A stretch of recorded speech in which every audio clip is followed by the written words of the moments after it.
Tonight, you travel to Gravity Falls at summer's end.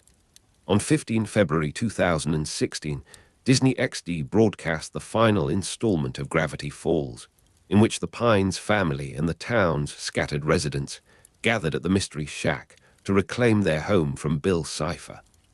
The story begins beneath a distorted summer sky and ends with Dipper and Mabel on a bus, carrying the memory of the town back towards California. Gravity Falls, Oregon, lies beneath a warm August sky, while the last days of a very strange summer gather quietly among the pines. You are standing outside the Mystery Shack, where the wooden porch gives a little beneath your feet and the painted sign leans towards the road. Around you, the forest holds its green darkness close, though daylight still rests upon the roofs and windows. Warm late summer air moves between the trees, carrying the resinous scent of pine needles and sun-warmed boards. Behind dusty glass, tourist displays wait in their dim cases, each object labeled with more confidence than certainty. A jar contains something with too many fingers. A cracked photograph shows a shape that may be a bear or perhaps something older. The floorboards inside the shack creak whenever the building settles. Farther away, insects hum in the grasses, and a neon sign glows faintly against the dark forest, even before evening has properly arrived. The summer began with Dipper and Mabel Pines, 12-year-old twins, arriving in Gravity Falls to stay with their great uncle Stan. Their holiday seemed simple enough at first, shaped by chores, odd jobs, long afternoons, and the familiar routines of the Mystery Shack. Stan operated the shack as a tourist attraction filled with strange objects, curious displays, and carefully arranged mysteries intended to separate visitors from their money. Dipper was watchful and serious, carrying a growing concern for the patterns hidden beneath ordinary events. Mabel was bright, affectionate, and generous with her attention, filling the quiet spaces around her with color and movement. The great uncle Stan knew more about the town than he admitted. Nearby lived Suze Ramirez, Wendy Corduroy, Sheriff Blubbs, Deputy Derland, and a collection of neighbors who accepted unusual things with remarkable patience. By the end of the first few weeks, every familiar name had begun to belong to the summer. The air around the shack is thick with the slow warmth of August, and the boards beneath the porch have absorbed many seasons of rain. You can feel the rough grain of the railing beneath your palm, softened in some places by countless hands and splintered in others. A moth circles the yellow light above the entrance, its wings moving in small, dusty pulses. Beyond the road, the pines stand close together, their trunks dark and straight, their branches stirring whenever a cooler current passes through the valley. The glass cases inside the building catch the afternoon brightness and return it in pale, uneven reflections. Bottles, bones, maps, and mechanical curiosities rest behind the dust. Somewhere under the floor, a pipe knocks once and becomes still. The town seems to breathe through its old timber walls. Even the silence feels occupied, as though something is listening from the edge of the forest. In Gravity Falls, paranormal events had become ordinary to the residents, not because the town was peaceful, but because its peculiarities had been present for so long that surprise had worn away. A strange creature might cross the road at dusk, and someone would pause only long enough to close a window. A suspicious glow could rise beyond the cemetery, while the diner continued serving coffee beneath its humming lamps. Stan treated the town's strangeness as useful material for the Mystery Shack, turning rumors into admission fees and impossible objects into souvenirs. Suze repaired what could be repaired. Wendy leaned against the counter with patient indifference, and Dipper and Mabel slowly learned that the ordinary world around them had never been entirely ordinary. Their summer holiday gradually became a confrontation with Gravity Falls' hidden history. The twins were no longer simply passing through a strange town. They were moving deeper into the story beneath it. At sunset, the heat loosens its hold on the clearing, and the forest begins to change color. The trunks become nearly black against the fading sky. The windows of the mystery shack reflect bands of copper light, while the dusty displays recede behind the glass. The creak of the floorboards grows clearer in the cooling air, each footstep carrying farther through the building. Outside, the insects begin their evening humming, first in scattered notes, and then in a steady, woven sound. The smell of pine mingles with old varnish, dry earth, and the faint sweetness of something baking in a nearby kitchen. On the road, the last cars pass with their headlights briefly shining between the trees. Above the roofline, the first stars appear, and the neon signs of the town flicker awake against the dark forest. The story surrounding Gravity Falls had begun long before Dipper and Mabel arrived, but the world first encountered it through television.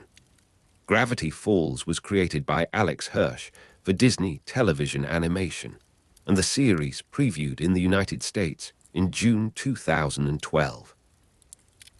Regular United States broadcasting began in 2012, when the town's mysteries opened gradually before a wider audience. The series ran for 2 seasons and 40 episodes, giving it strange summer enough time to develop familiar rhythms, recurring faces, and deeper shadows. Disney renewed the series for a second season in 2013. That renewal allowed the story to move beyond isolated discoveries and towards the final Weirdmageddon arc.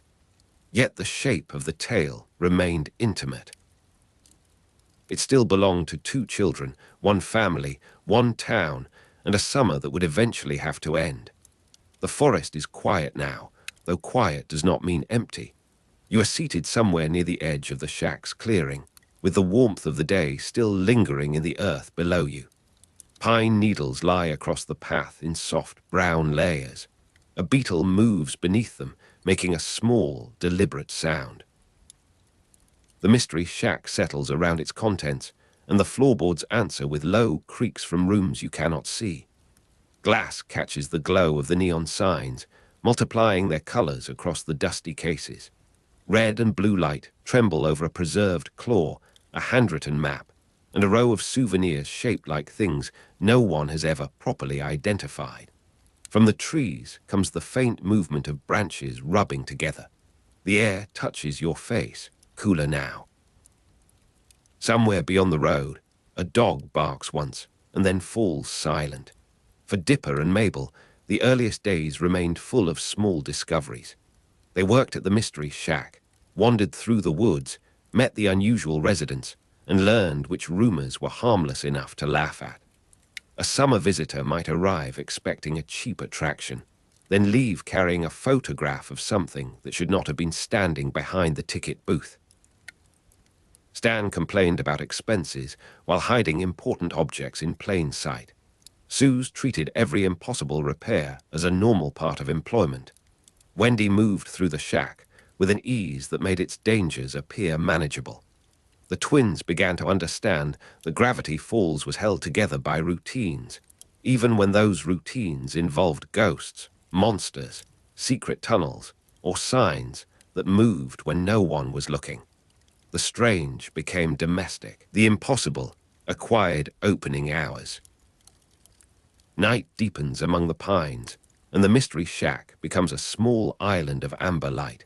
You can see the porch rails shining where the varnish has worn smooth. Dust rests along the edges of the tourist displays, gathering in the corners of glass and beneath the wooden shelves.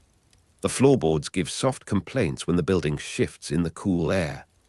Outside, the insects hum with a patient, even rhythm, their sound spreading through the grass and rising into the trees. The neon signs shine more distinctly now, red letters and blue outlines suspended against the dark forest. Their glow touches the trunks nearest the road, but it cannot reach very far. Beyond that colored edge, the woods remain layered and deep. A warm breeze passes through the clearing, carrying the smell of pine sap and distant rain. The twins soon discovered that the town's hidden history could not be separated from their own family. Dipper found evidence that Gravity Falls had been studied, recorded, and shaped by forces concealed beneath its cheerful surface. Mabel, in her own way, sensed the emotional weight of those secrets, even when she approached them through humor, friendship, or elaborate sweaters. Stan guarded the mystery shack with a stubbornness that seemed ridiculous until it became clear how much he was protecting. The town's neighbors carried their own memories, old loyalties, and private fears. Each revelation widened the circle around the Pines family. What had appeared to be a sequence of separate incidents became a single history, folded into the landscape. The summer holiday was still made of ordinary mornings and familiar work, but those ordinary moments now rested above something vast and restless. Before the crisis, the town can still be held inside a handful of familiar sounds. A screen door closes somewhere near the road. A cash register opens inside the shack. A broom moves across the porch. The refrigerator hums behind a wall. Distant insects continue their low summer music after sunset. The air smells of dust, pine, and warm wood. You stand beneath the sign and look towards the forest, where darkness gathers between the trunks.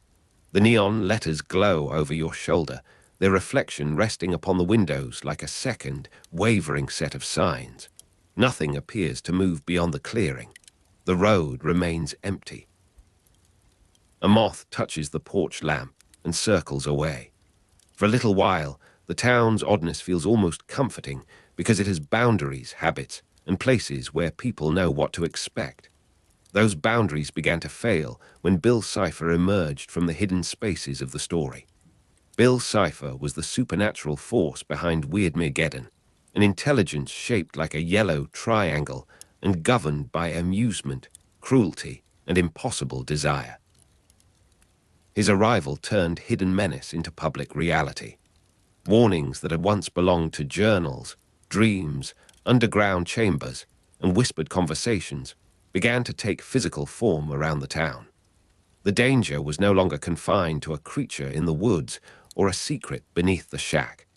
It spread through streets, homes, memories, and the familiar relationships that had allowed the residents of Gravity Falls to endure their peculiar surroundings. The town's strangeness was no longer a collection of isolated incidents. It had become one enormous event, moving openly beneath the summer sky. The first signs of that change remain quiet in the memory of the landscape. A lamp burns where no one has lit it. A shadow extends across the road in the wrong direction. The pines sway, although the air has gone still. You feel the warm late summer air settle heavily around your shoulders, while the forest gives back no answer. The mystery shack's glass displays tremble with tiny reflections. Dust moves along the shelves in narrow lines. The floorboards creak beneath the building's weight, though no footsteps cross them. Insects continue humming beyond the porch, indifferent to the shapes forming farther away. The neon signs cast their colored light across the clearing, and for a moment the glow seems brighter than it should be. The dark forest waits beyond it, unchanged in appearance, but no longer separated from what is coming. Weirdmageddon Part 1 first aired on 26 October 2015 as the 18th episode of Season 2. By then, the story had gathered enough hidden knowledge to make concealment impossible. Bill Cipher no longer belonged to the margins of Gravity Falls.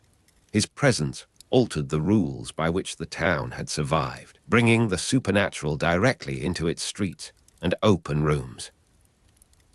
The second season carried the story towards the final Weirdmageddon arc, where the ordinary laws separating the human world from the impossible began to collapse.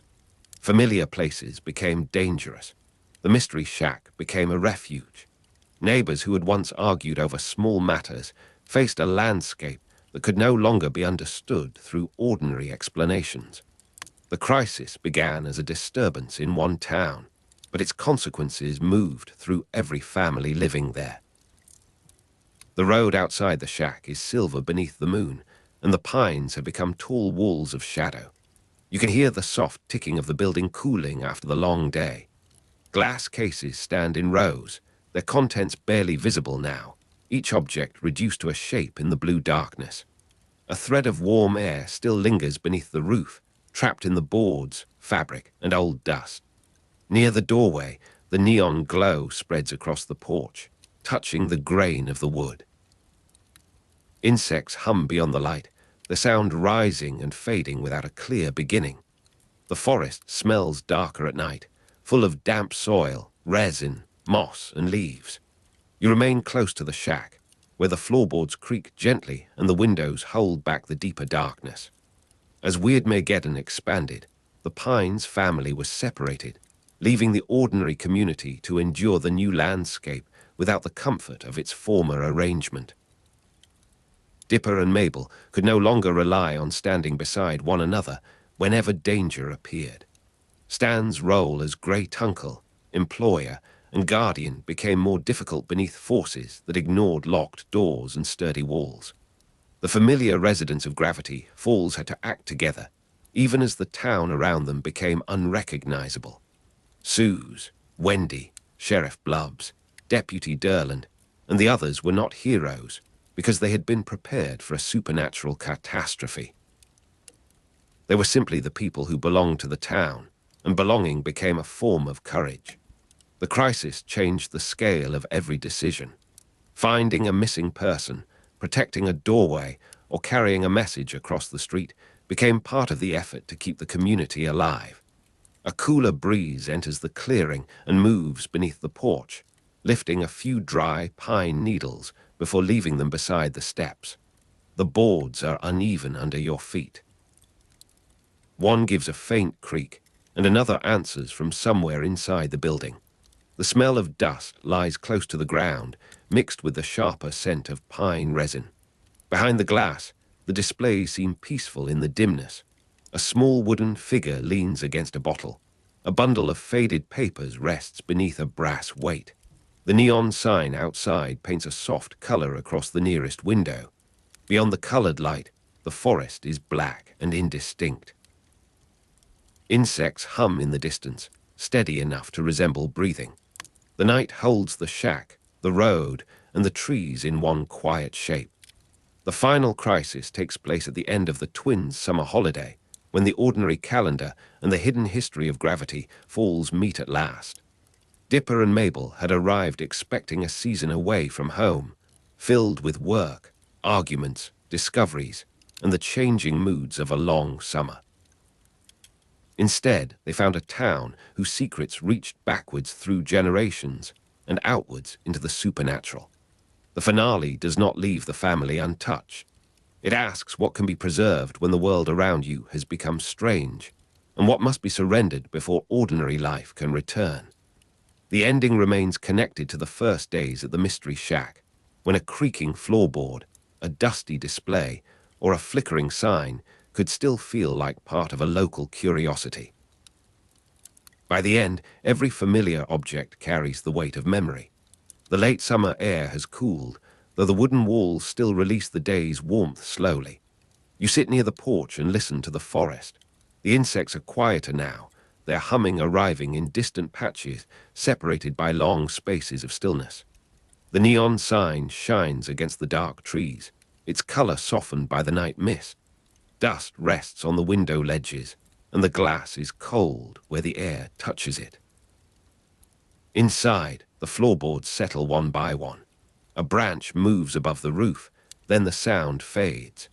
The pines stand quietly around the clearing, their needles whispering together. The road remains empty beneath the moon. The Mystery Shack keeps its small light burning. Weirdmageddon is the collapse of the ordinary rules that had separated Gravity Falls from the supernatural, but its deepest meaning remains quieter than the spectacle surrounding it. The final danger is not only a town being overtaken by impossible forces. It is a family trying to return to one another after every familiar boundary has failed. Dipper and Mabel must find the path between fear and loyalty. Stan must choose what kind of guardian he has truly been. The residents must preserve their community, while the world they understood is pressed into unfamiliar shapes. Bill Cipher may turn hidden menace into public reality, But the answer to that menace begins in private acts of trust. A hand reaches through darkness. A name is remembered. Someone waits beside a door. The great event becomes, quietly, a story about people finding their way home. The night is still, and the pines are dark around the mystery shack. Warm air moves through the boards while dust lies behind the glass. The neon signs glow softly, and far away, insects hum in the darkness. The town has endured its strange summer, though the family remains separated for a little longer. Beyond the trees, the road is waiting, and the lights are still burning. Somewhere in the distance, one familiar voice is moving closer. The great event becomes, quietly, a story about people finding their way home. The night is still, and the pines are dark around the mystery shack. Warm air moves through the boards while dust lies behind the glass. The neon signs glow softly, and far away, insects hum after sunset. The town has endured its strange summer, though the family remains separated for a little longer. Beyond the trees, the road is waiting, and the lights are still burning. Somewhere in the distance, one familiar voice is moving closer. You stand beneath the mystery shack, where the earth has been hollowed into a chamber of steel, cables, journals, and patient machinery. A low electrical hum travels through the floor and settles quietly inside your feet.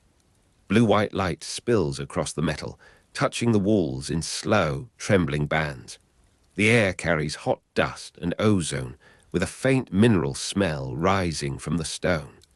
Above you, the wooden building creaks in the darkness, holding its ordinary shape over an extraordinary wound. You can feel that the machine was never merely a machine. It was built from loneliness, suspicion, and a mind that had spent years searching for explanations beneath the surface of Gravity Falls.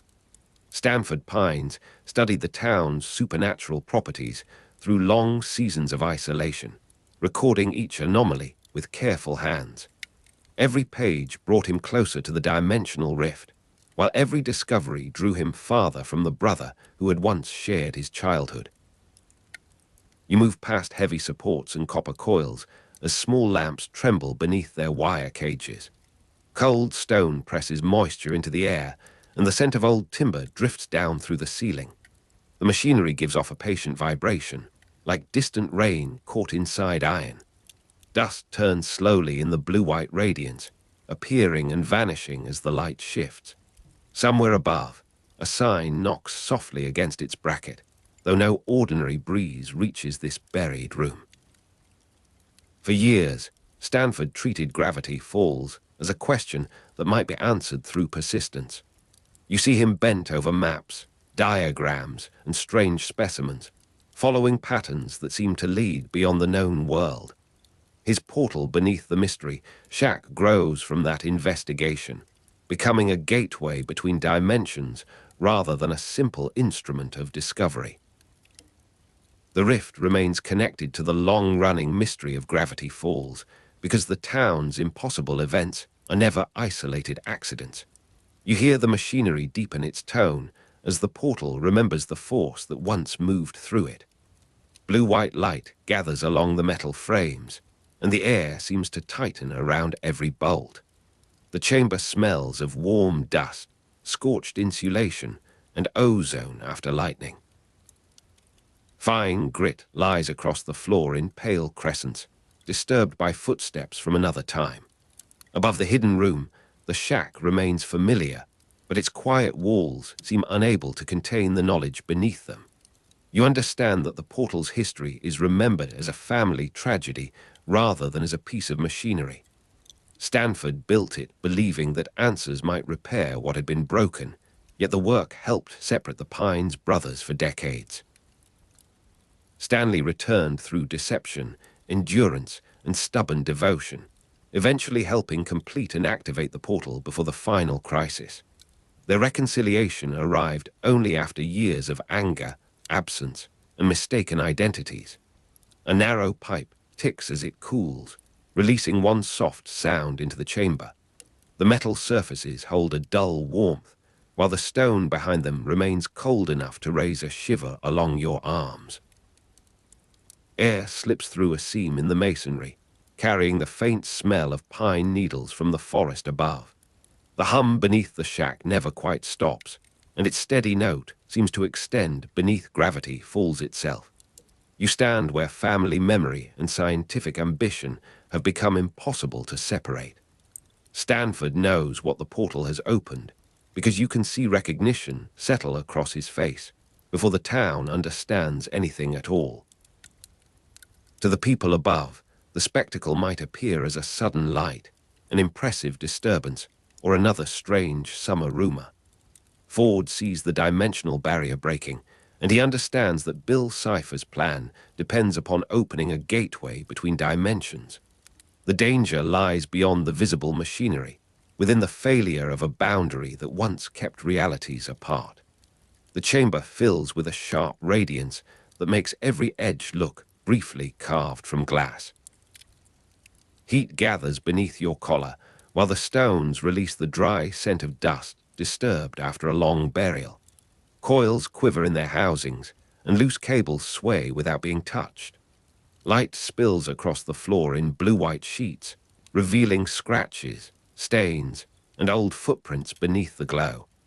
A deep pressure presses against your ears, as though the room has descended beneath an unseen ocean. You watch the rift open above the portal, not like a doorway placed carefully into the world, but like a tear forced through fabric.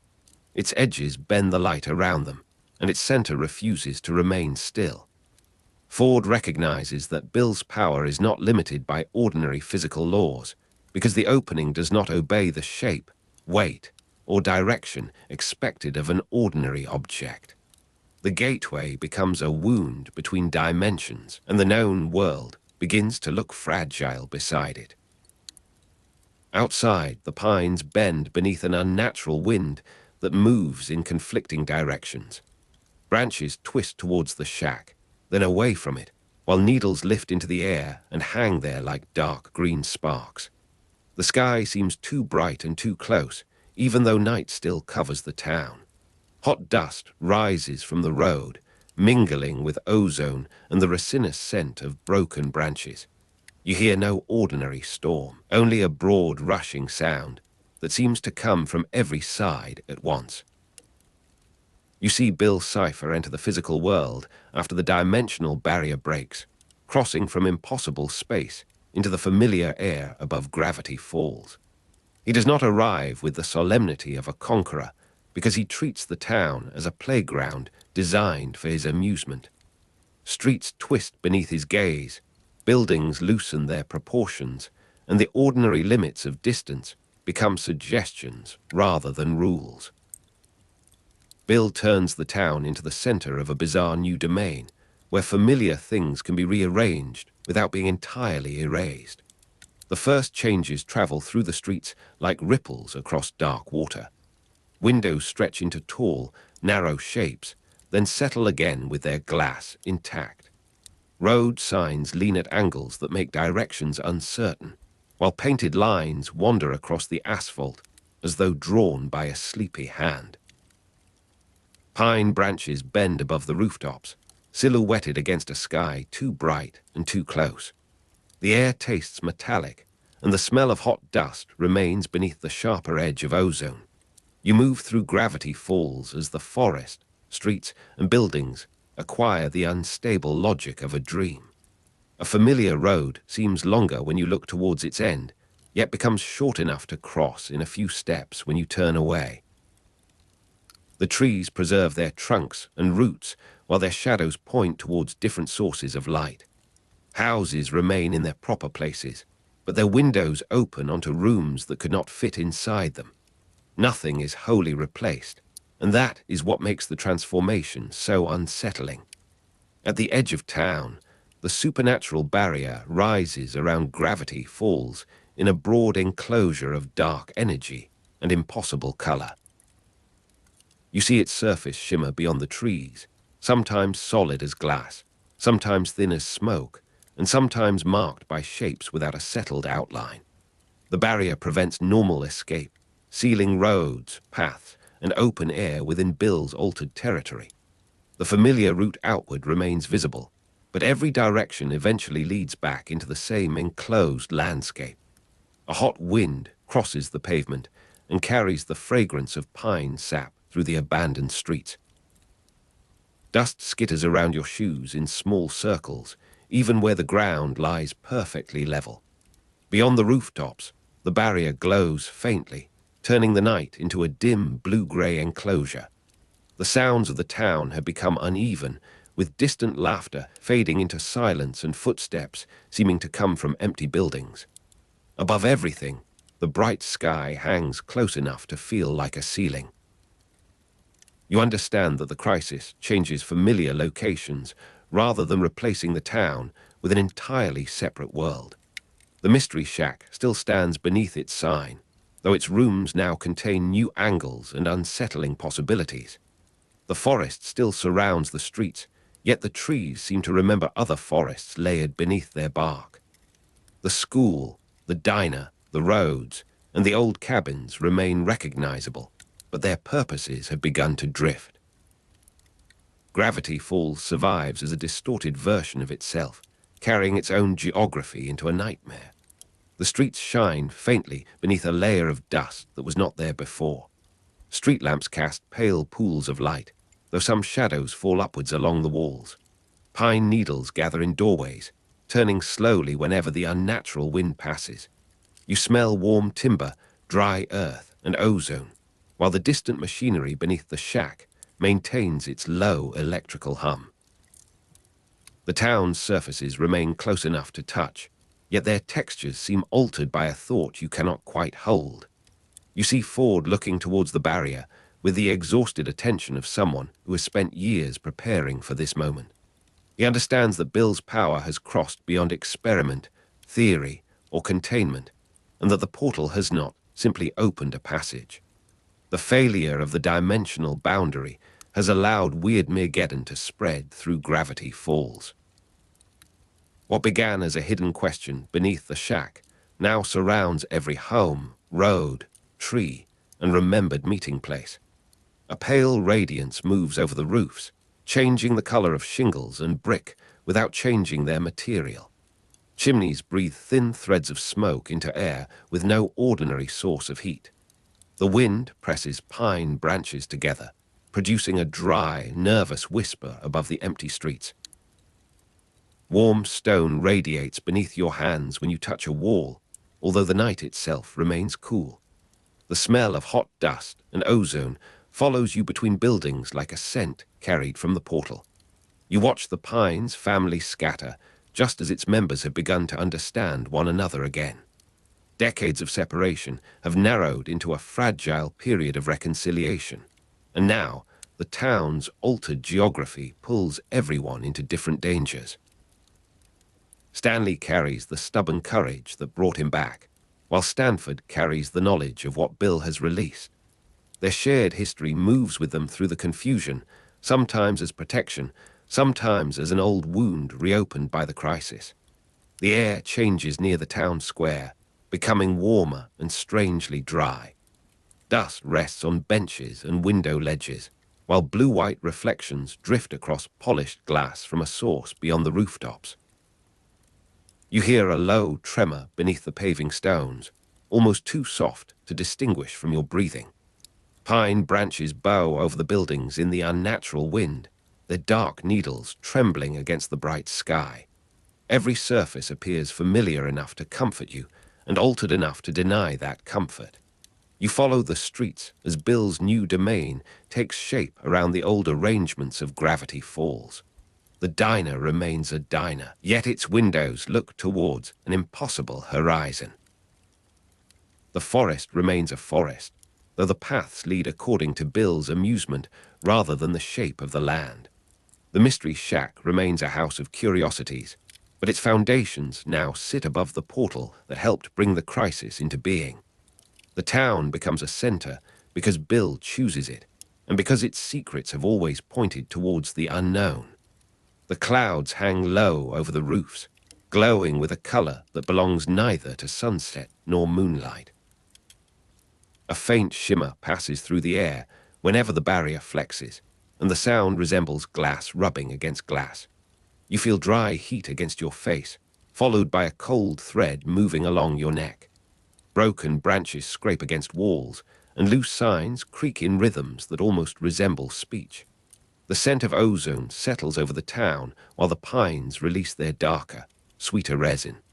You see the rift as the failure of the boundary between the known world and the unknown. For years, that boundary had seemed abstract, something described in journals and diagrams rather than felt in the streets. Now its failure has a color, a temperature, and a sound that travels through the foundations of Gravity Falls. Ford understands the meaning before most people can name the danger, because his life has been shaped by efforts to measure what should have remained distant. The ground beneath you gives a small, uncertain tremor, then becomes still. Dust falls from a roof in a soft veil, catching the blue-white glow before settling over the pavement. The air is full of hot metal, pine resin, and the faint bitterness of ozone. Nearby windows reflect a sky brighter than the night above you, making every building seem lit from within. The barrier remains beyond the streets, enclosing the town with a quiet force that does not need to announce itself. You hear Bill's presence in the disorder of ordinary things, even when his voice is far away. A statue wears the wrong expression, a doorway opens into a corridor that bends back towards itself, and a familiar sign seems to contain a message meant for another reality. His playground is made from Gravity Falls, not from a replacement world, which allows every distortion to carry the memory of what it once was. The town's charm and strangeness become inseparable from the threat surrounding them. Pine needles slide along the road in narrow streams, driven by a wind that cannot be traced to a single direction. Warm air rises from cellar doors, while the upper branches remain cold and wet beneath the unnatural light.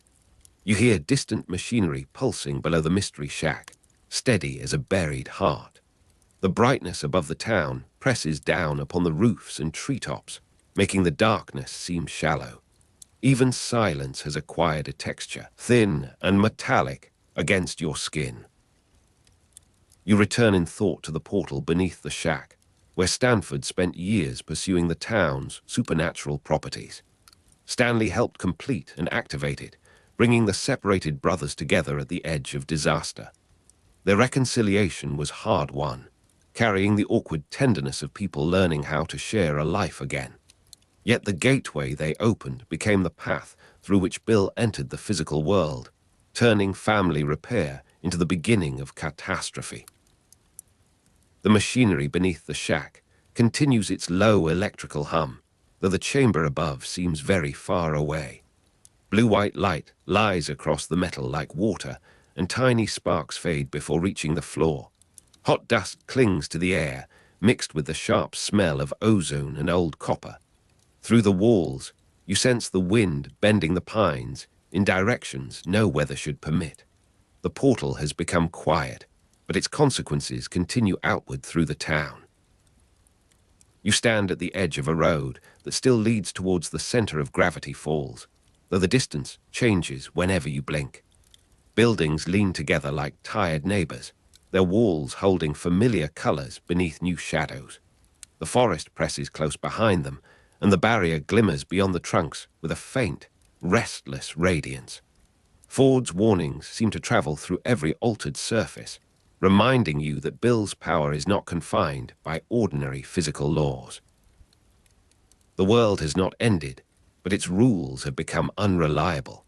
A soft warmth remains in the pavement, as though afternoon sunlight has been trapped beneath the stones. Air moves across your face in uneven currents, carrying smoke from an unseen fire and the green scent of crushed pine needles. The sky seems too bright and too close, with no clear distance between its glow and the rooftops.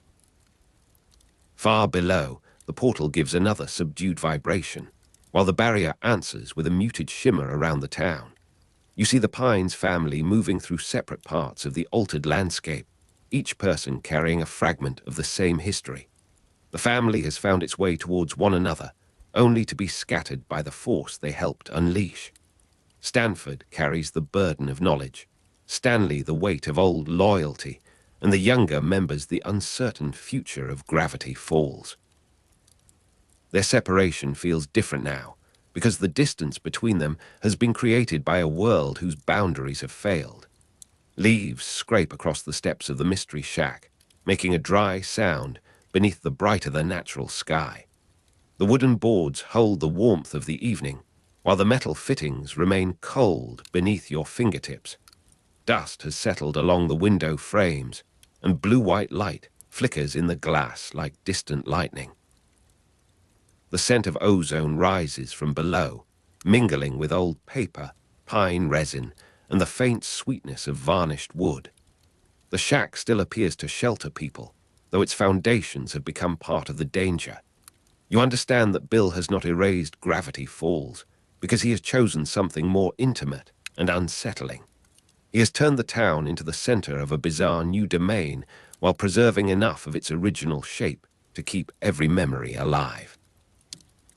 The streets still hold the impressions of ordinary footsteps, and the buildings still carry names given to them long before the crisis. The altered world becomes frightening because you can still recognize the place beneath it. The forest canopy shifts overhead, though the branches remain rooted in familiar soil. Some needles drift upwards instead of falling, gathering briefly beneath the bright sky before disappearing into darkness. The wind carries a low murmur through the trunks, and the sound seems to travel in circles around you. Warm dust coats the road, while cool moisture gathers on the leaves nearest the barrier. The air holds the smell of hot stone, ozone, and resin from the bending pines. You look again towards the enclosure surrounding Gravity Falls, where the supernatural barrier prevents normal escape. Roads that should lead outward return through unfamiliar streets, and open paths curve back towards the center. The barrier does not need walls in the ordinary sense, because its presence alters distance and direction before anyone can reach its edge. Within it, the town remains a closed geography, familiar in appearance and impossible in behavior. A faint pressure gathers in your ears as the barrier shifts beyond the rooftops.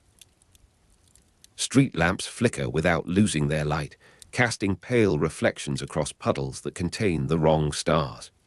The pavement smells of rain that has not fallen, while the nearby trees release dry needles into the wind. You hear a loose shutter opening and closing somewhere in the darkness, although no building stands in that direction. Above the town, the sky remains close, bright, and watchful.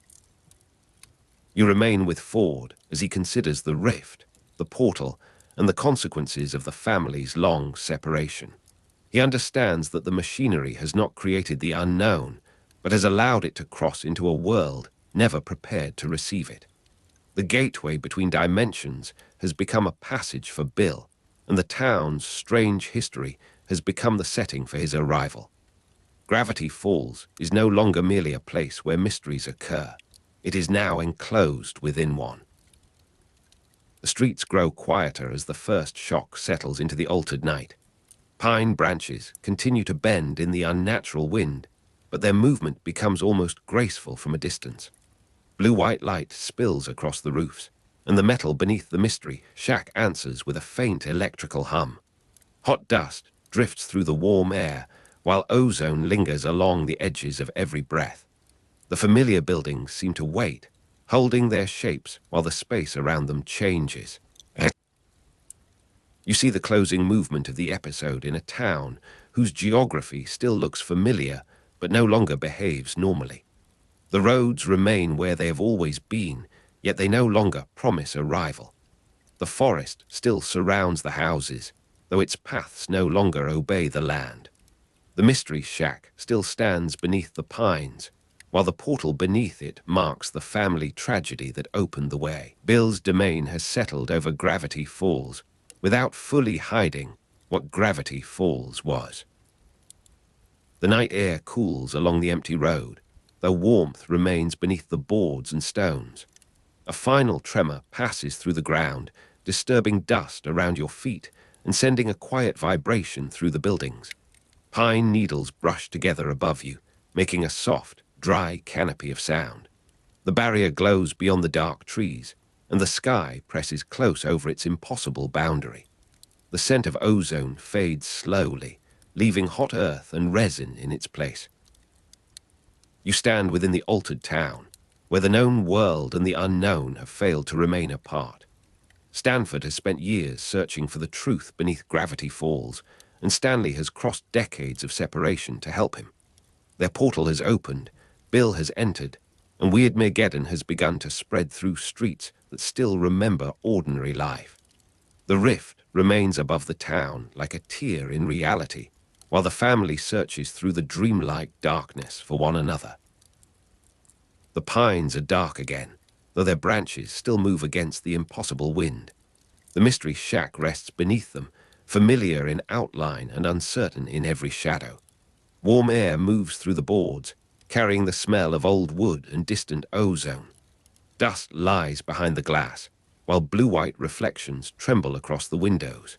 Far away, the enclosed town gives no ordinary sign of escape, and the night continues beneath a sky that seems too bright and too close.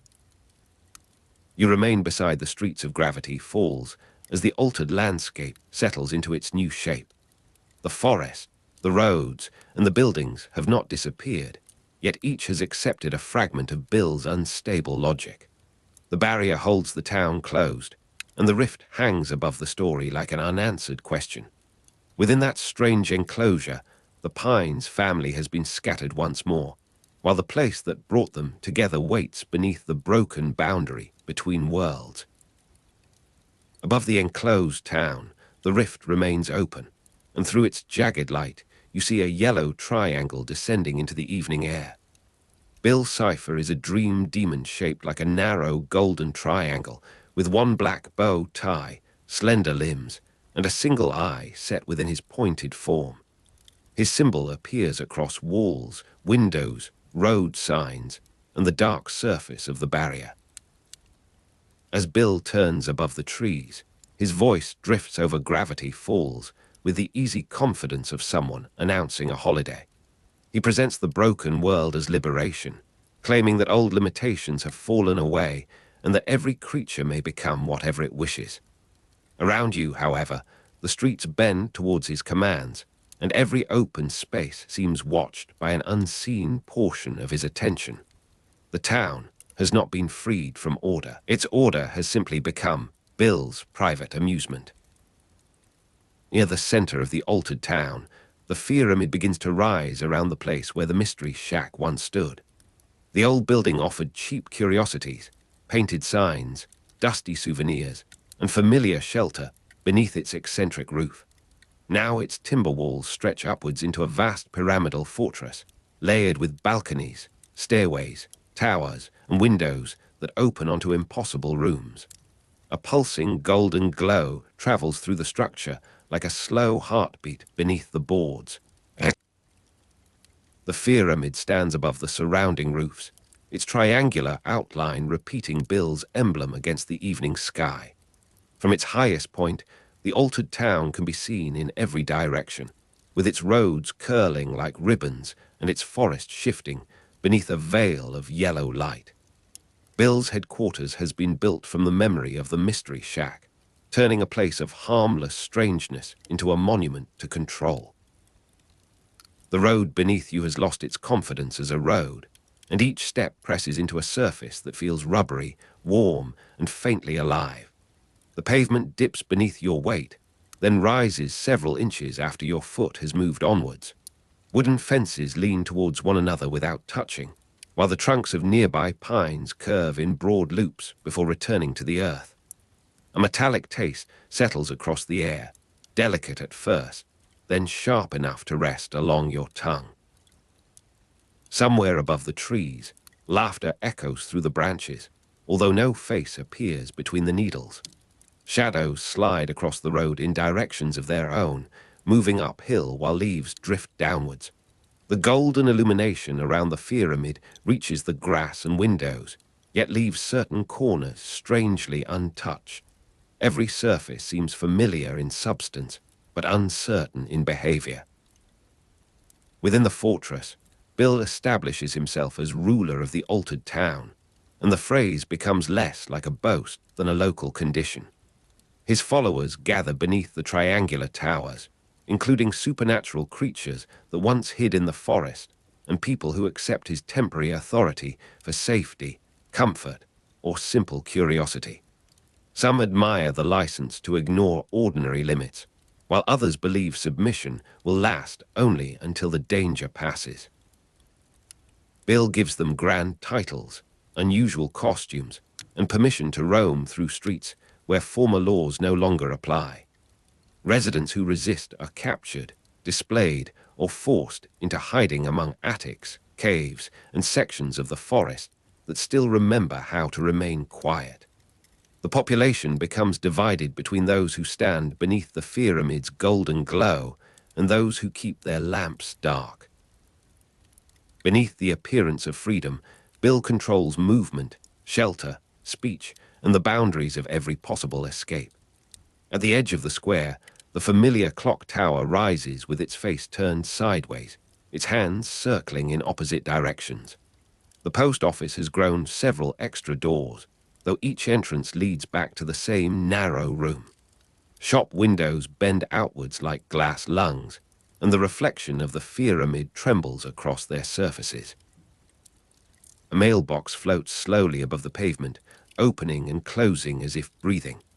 The cold air moves across your face with the scent of pine resin, wet stone, and something faintly electrical. Golden light pulses along the gutters, fading whenever a shadow crosses them. Laughter passes over the treetops in a long, hollow wave, and the sound seems to come from several heights at once. Even the silence has acquired texture, gathering in soft folds beneath porches and behind familiar doors. The laws of gravity, scale, shape, and identity become unreliable beneath Bill's rule. A house can become smaller than its front step, then expand until its roof touches the clouds. A single chair may hold an entire room within its wooden frame, while a mountain can fold into the size of a paper ornament. Objects change their names when they are touched, and certain people find their faces replaced by symbols describing their fears. A creature that appears enormous at noon may fit inside a teacup by dusk. Bill treats these transformations as evidence that the old world had been unnecessarily narrow. Yet each alteration occurs within the zone created by the rift, where his power is strongest and his attention can reach most easily. Beyond that zone, ordinary distances still retain some authority. Inside it, freedom means living according to rules that change whenever Bill becomes bored. You stand beside a row of trees whose bark feels smooth as polished rubber beneath your fingertips. Their branches bear small golden leaves, though the season should have left them dark and dry. A distant bell rings once, and every nearby object becomes momentarily weightless. The grass rises around your ankles like a slow green tide before settling back into the soil. Across the road, a shadow detaches itself from a lamppost and walks quietly towards the forest. Above your shoulder, laughter circles the same cluster of branches without revealing its source. The metallic air grows colder near the pyramid, and the golden glow seems to throb in time with some enormous hidden machine. Familiar landmarks remain visible beneath their distortions, yet their outlines no longer promise safety. The town still has streets, windows, trees, and roofs, although each behaves like a memory dreaming of another shape. Bill's chaos also changes the meaning of opposition. Former antagonists and eccentric townspeople who once protected their private grudges with great care now find those grudges interrupted by the larger danger. A rival may know the safest path through a distorted neighborhood. A suspicious shopkeeper may possess keys to a locked cellar. A strange neighbor, once treated as an embarrassment, may understand the habits of creatures moving through the alleys. The residents are forced to decide whether their peculiarities can become a form of solidarity. Nobody asks the town to become ordinary, because ordinary behavior has ceased to offer protection.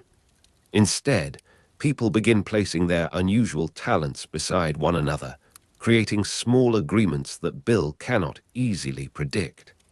The old rivalries soften, not through sudden affection, but because survival begins to depend upon cooperation between people who had previously preferred distance. Around the old diner, the road rises and falls like a slow wave beneath your boots.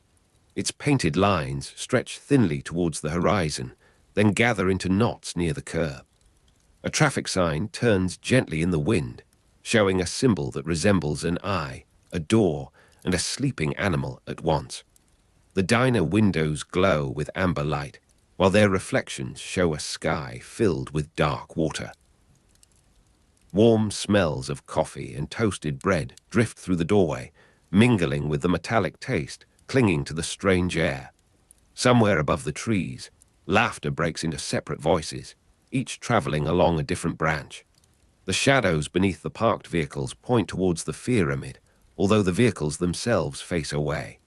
Familiar comforts have not disappeared entirely, and their persistence feels almost stubborn beneath the altered colors. Among Bill's followers, you see creatures that once belonged to stories told beside campfires, along with residents who have accepted his temporary authority. Some monsters behave like revelers, prowling through the streets beneath paper crowns and bright ribbons. Others perform useful tasks, carrying messages, guarding entrances, or guiding frightened people towards places where the golden light is weaker. Their loyalty is not identical, and some serve because they are fascinated, while others serve because refusal has become dangerous. Bill allows these differences to remain, since variety makes his court appear generous. He presents the town as a carnival of self-expression, where every body, voice, and instinct may take a new form. Still, the pyramid remains at the center of every path, and every celebration eventually bends towards its towers. The apparent freedom of Weirdmageddon is therefore a form of domination disguised as permission. A thin rain begins above the forest, but the drops pause in the air before reaching the ground. Each bead reflects the golden pulse surrounding the pyramid, appearing briefly as a tiny floating lamp. The rain smells of cold iron and damp bark, while the pavement beneath you gives a soft, rubbery sigh. Needles tremble on the pines without any wind touching your face. From high among the branches, laughter descends in a loose spiral and fades near the roofs. Shadows move across the walls with the patience of animals searching for food. You can still recognize the water tower, the schoolhouse, and the narrow path leading towards the woods. Their proportions have shifted, but their positions remain loyal to the remembered map. Underneath the distortions, Gravity Falls continues to hold its shape like a familiar tune heard through a distant room. Those who resist Bill learn to move through the town as quietly as possible. Some residents hide beneath floorboards, inside abandoned mine passages, or within spaces created by the shifting scale of familiar buildings. Others are captured and brought to the pyramid, where Bill displays them as examples of what happens when the old rules are defended. The prisoners are not always defeated by force. Sometimes they are separated from their companions, surrounded by false doorways, or offered visions of a peaceful world that would exist if they simply agreed. Bill understands that domination becomes easier when it can call itself a choice. His words remain light, playful, and apparently generous, while the barrier holds firmly around the town. Within the rift zone, every route out curves back towards his authority, and every secret passage seems to have been measured in advance. Behind you, the forest floor carries the scent of wet moss, resin, and dark soil. A narrow stream flows uphill between the roots, making a soft sound like whispered conversation. The cold air presses against your cheeks, though the evening light remains strangely warm. Leaves drift sideways, pause beside your shoulder, and then rise towards the pyramid. A cluster of stones shivers whenever distant laughter crosses the trees. Their shadows stretch towards different horizons, each obeying an unseen direction. Through a gap in the branches, The triangular fortress glows with steady gold, its edges pulsing against the dark. The building seems close enough to touch, yet the path towards it lengthens whenever you look away. Familiar distance has become another fragile agreement, preserved only where Bill permits it. The people hiding in Gravity Falls begin to understand that resistance cannot depend upon a single brave figure. A mechanic shares tools with a neighbor whose strange inventions once caused arguments. A former enemy provides food from a locked pantry, while a frightened child remembers which creatures avoid the sound of bells. Someone mocked for collecting local legends now knows which tunnels remain unchanged beneath the town. Someone else, once dismissed as unreliable, learns to recognize the difference between a genuine street and a false one. Their knowledge is incomplete, but it becomes valuable when placed together. The residents discover that trust does not require certainty, especially within a world where shapes and identities may alter without warning. In the absence of reliable laws, a promise between people begins to carry unusual weight. Near the edge of the square, a familiar bench has become long enough to cross the street. Its wooden surface remains worn and splintered, yet the grain twists into small spirals beneath your palm. The air tastes of metal and rainwater, and a faint warmth rises from the flexible road. Golden light flashes across the windows of the town hall, turning each pane into a dull amber mirror. The town bell trembles without ringing, while laughter rolls above the rooftops like distant thunder. A shadow slips beneath the bench and emerges on the opposite side, traveling against the direction of the light. Farther away, the water tower appears to lean over the trees, but its reflection stands perfectly upright. The landmarks remain recognizable because memory has not surrendered, even when matter has become uncertain. Bill's presence grows strongest inside the zone formed by the rift, where his imagination can press directly upon the world. There, the pyramid acts as a center of influence, sending pulses of gold through streets, buildings, trees, and living bodies. The fortress does not merely house Bill. It represents the shape of his control, a pyramid rising above the place where ordinary curiosity and local hospitality once gathered. From its windows, he can watch the movements of the town and turn private fears into public scenery. His power reaches into the smallest details, altering a door hinge, a person's voice, or the weight of a single stone. Beyond the barrier, his command weakens, though the town remains trapped within the altered territory. The closer you are to the pyramid, the less reliable the world becomes, and the more carefully every person must guard their thoughts. The ground near the fortress flexes beneath you with a slow, almost breathing motion. Its rubbery surface carries faint ridges leading towards the pyramid, as if countless footsteps had been pressed into softened clay. The golden glow brightens around the lower walls and paints the nearby trees in pale yellow bands. Their needles smell sharp and clean, while the strange air leaves a coin-like flavor across your tongue. Laughter rises from above the canopy, then breaks apart into fragments that settle among the branches. Shadows crawl over the fortress stones, pointing away from the lamps and towards the forest. The windows of the pyramid are irregular, some narrow as slits and others wide enough to contain entire rooms. Through them, you glimpse movement without deciding whether it belongs to a person, a creature, or a shifting piece of the building. Within this altered world, monsters are gradually observed as neighbors rather than symbols of danger alone. A many-eyed creature avoids the town square after sunset because the bells make it anxious. A long-limbed figure repairs broken fences and leaves small bundles of firewood beneath quiet windows.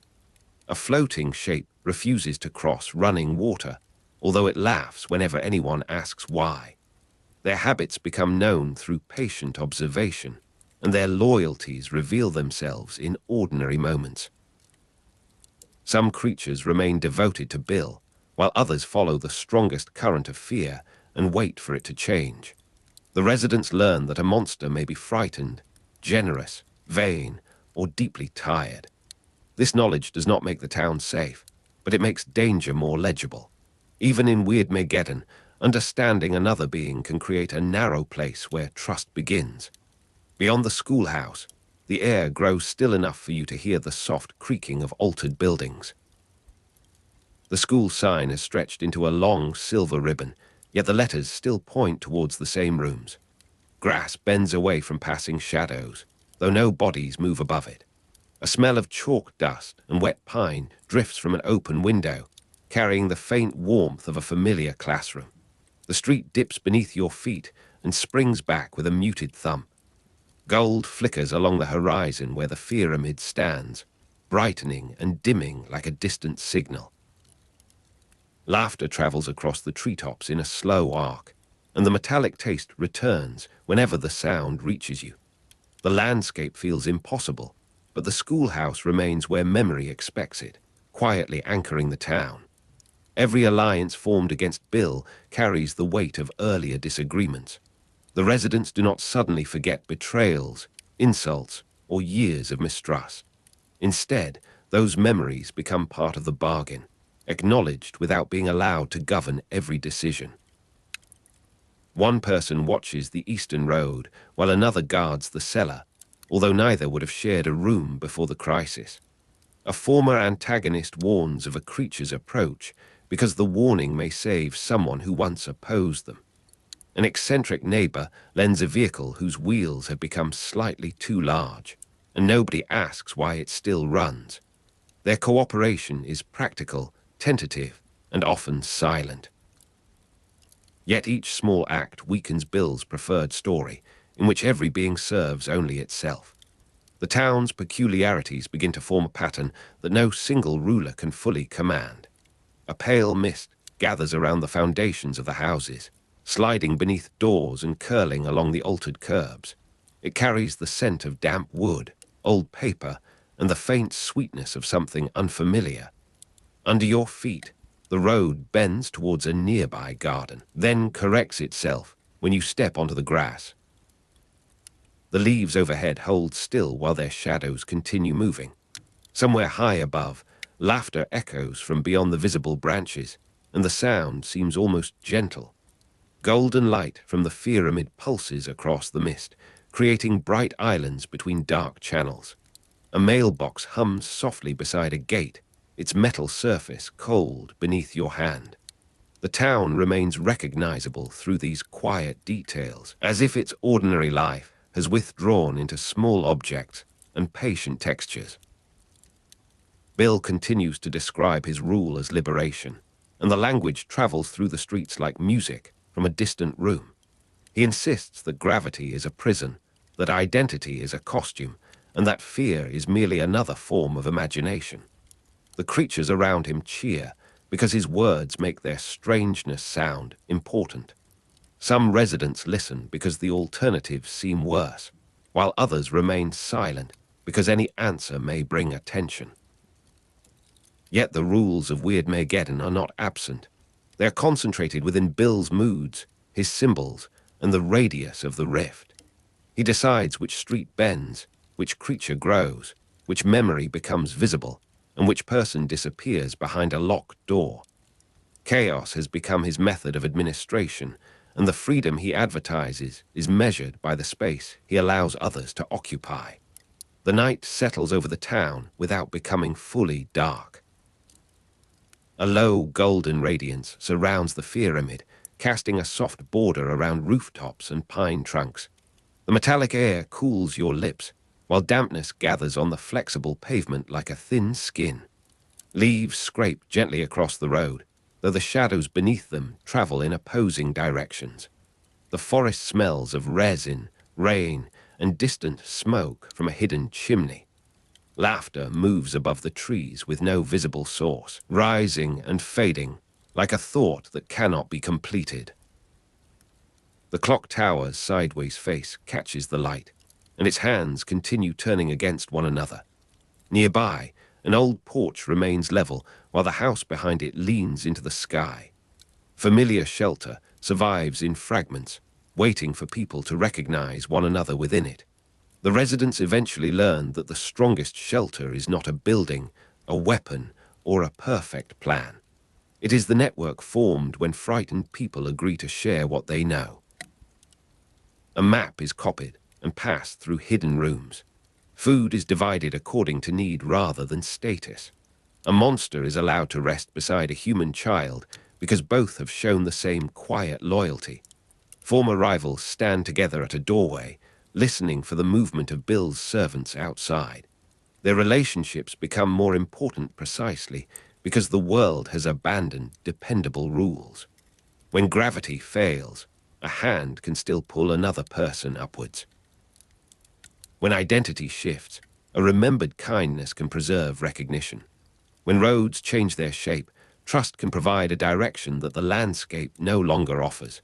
At the far end of town, the forest opens around a clearing filled with tall grass and pale stones. The stones cast shadows pointing towards the moon, although the moon itself appears below the horizon. A soft wind moves across your face, carrying cold water, crushed needles, and the metallic flavor of the rift. The earth beneath you feels resilient, almost spring-like, rising after each step. Golden pulses from the pyramid travel through the grass in narrow lines, disappearing beneath the roots. Laughter trembles among the treetops, then fades into the distant creak of timber.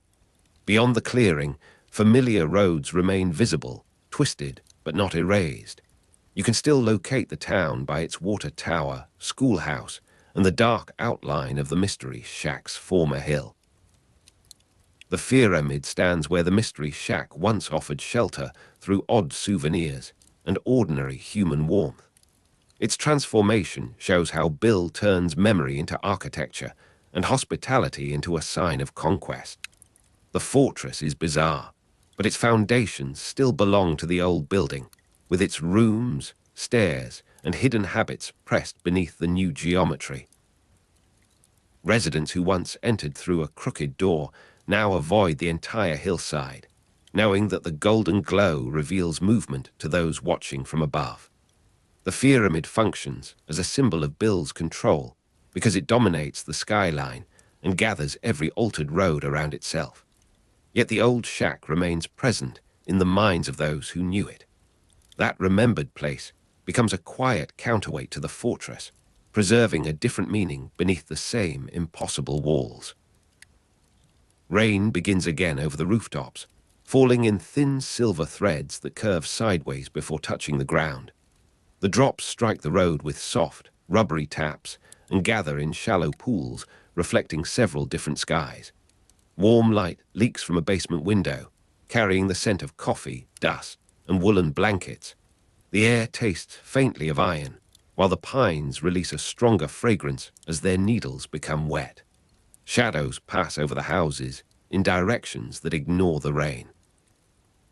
From above the trees, laughter comes once and then remains suspended, as if the sound has been caught in glass.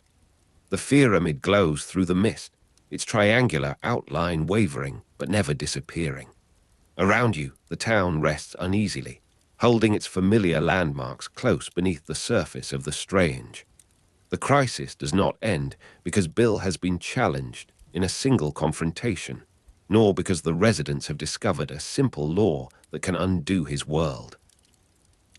It continues through choices made in attics, tunnels, kitchens, and shadowed corners. Each person must decide whether fear will separate the town into isolated pieces or lead those pieces towards one another. Some creatures continue serving Bill, and some people accept his temporary authority for another night. Others carry messages, share hiding places, and preserve the names of those who have been taken. The old rivalries remain real, but they no longer possess the whole of anyone's attention. Within the rift zone, trust becomes a quiet refusal to let Bill define every relationship. The world may have lost its ordinary shape, yet the people inside it still possess the ability to choose how they treat one another. The strange weather softens over Gravity Falls, leaving beads of water along the bent branches. Beneath your hand, a fence post feels rough, damp, and reassuringly solid. even though its shadow wanders across the field. The road settles into a shallow curve and gives a small creak when the wind crosses it. Metallic air lingers near the pyramid, while the forest carries the deeper sense of soil and rain. Golden light pulses across the distant rooftops, reflected in puddles that tremble without being touched. Laughter drifts above the trees, quieter now, like an echo remembering a louder night. The water tower remains crooked against the sky. The schoolhouse keeps its familiar place, and the path into the woods still darkens beneath the pines. Distortion surrounds the town, but recognition continues to breathe within it. Bill remains above the altered landscape, yellow, triangular, and watchful, his single eye repeated wherever his authority has left a mark. The pyramid rises beneath him, built around the former mystery shack, and glowing with the steady pulse of a ruler who wants to appear amused. Monsters, distortions, and impossible combinations fill the streets, while captured residents hide from the reach of his changing laws. Gravity, scale, shape, and identity remain uncertain inside the rift zone, but the ties between people become more deliberate with every passing hour. The town has not found freedom in the absence of rules. It has found the need for trust when rules no longer deserve belief. Around you, the golden light fades slightly, the rubbery road grows still, and the shadows pause beneath the trees, waiting for the next change. The first survivor reaches the mystery shack just after the road outside has changed direction for the third time. The building remains where it has always stood, beneath the pines, although the forest now leans inward as if listening. Stan Pines opens the side door without asking who is there, and the stranger slips across the threshold into the home and workplace that has sheltered his long, uncertain life. Inside, the air carries the familiar mixture of canned food, old timber, and the dusty scent of souvenirs arranged beneath glass. Rain ticks against the patched windows in an uneven pattern, while somewhere above, careful footsteps cross the upper floor. A kettle warms on the neglected stove, its thin metal sides beginning to tremble. The shack feels smaller than the world outside, yet its walls still hold the shape of ordinary rooms, with worn chairs, crooked shelves, and machinery gathered wherever there has been space. Suze Ramirez arrives next, carrying a canvas bag filled with tools, tins, and several objects whose purposes remain unclear even to him. He works at the mystery shack, and his presence has long extended beyond employment because the building has become his place of belonging. Sue sets the bag beside the counter, checks the stove, examines the windows, and asks Stan which rooms are still structurally real. A cupboard door hangs open beside the kitchen, revealing cans with labels faded by years of dust. The timber beneath your hand is ridged and dry, marked by old repairs and countless hurried movements. From the souvenir hall comes the soft clink of glass ornaments touching whenever the altered ground shifts. Rainwater gathers in narrow lines along the patched panes, and the kettle gives a low, patient murmur. Above, footsteps pause, then continue across the upper floor, where sleeping spaces and storage rooms have become temporary shelters. Wendy Corduroy comes through the front entrance with her red hair damp from the rain and her expression quieter than usual. She is a local teenager, a friend of the twins, and someone who has learned to appear untroubled while noticing nearly everything. Wendy places a bundle of folded blankets beside the ticket booth that helps Suze move a display cabinet away from the windows. The familiar objects of the mystery shack begin to change their meaning through use. A Q barrier becomes a brace for a damaged door. A rack of postcards holds maps, and the mechanical fortune-telling machine conceals a box of batteries. Souvenir flashlights are gathered into a single basket, while lengths of decorative rope are removed from a display and tied around the stair rail. Beneath the dust, the shack remains a collection of practical things. Dipper and Mabel return together, though they enter by different doors, having crossed separate streets that no longer meet in the same order.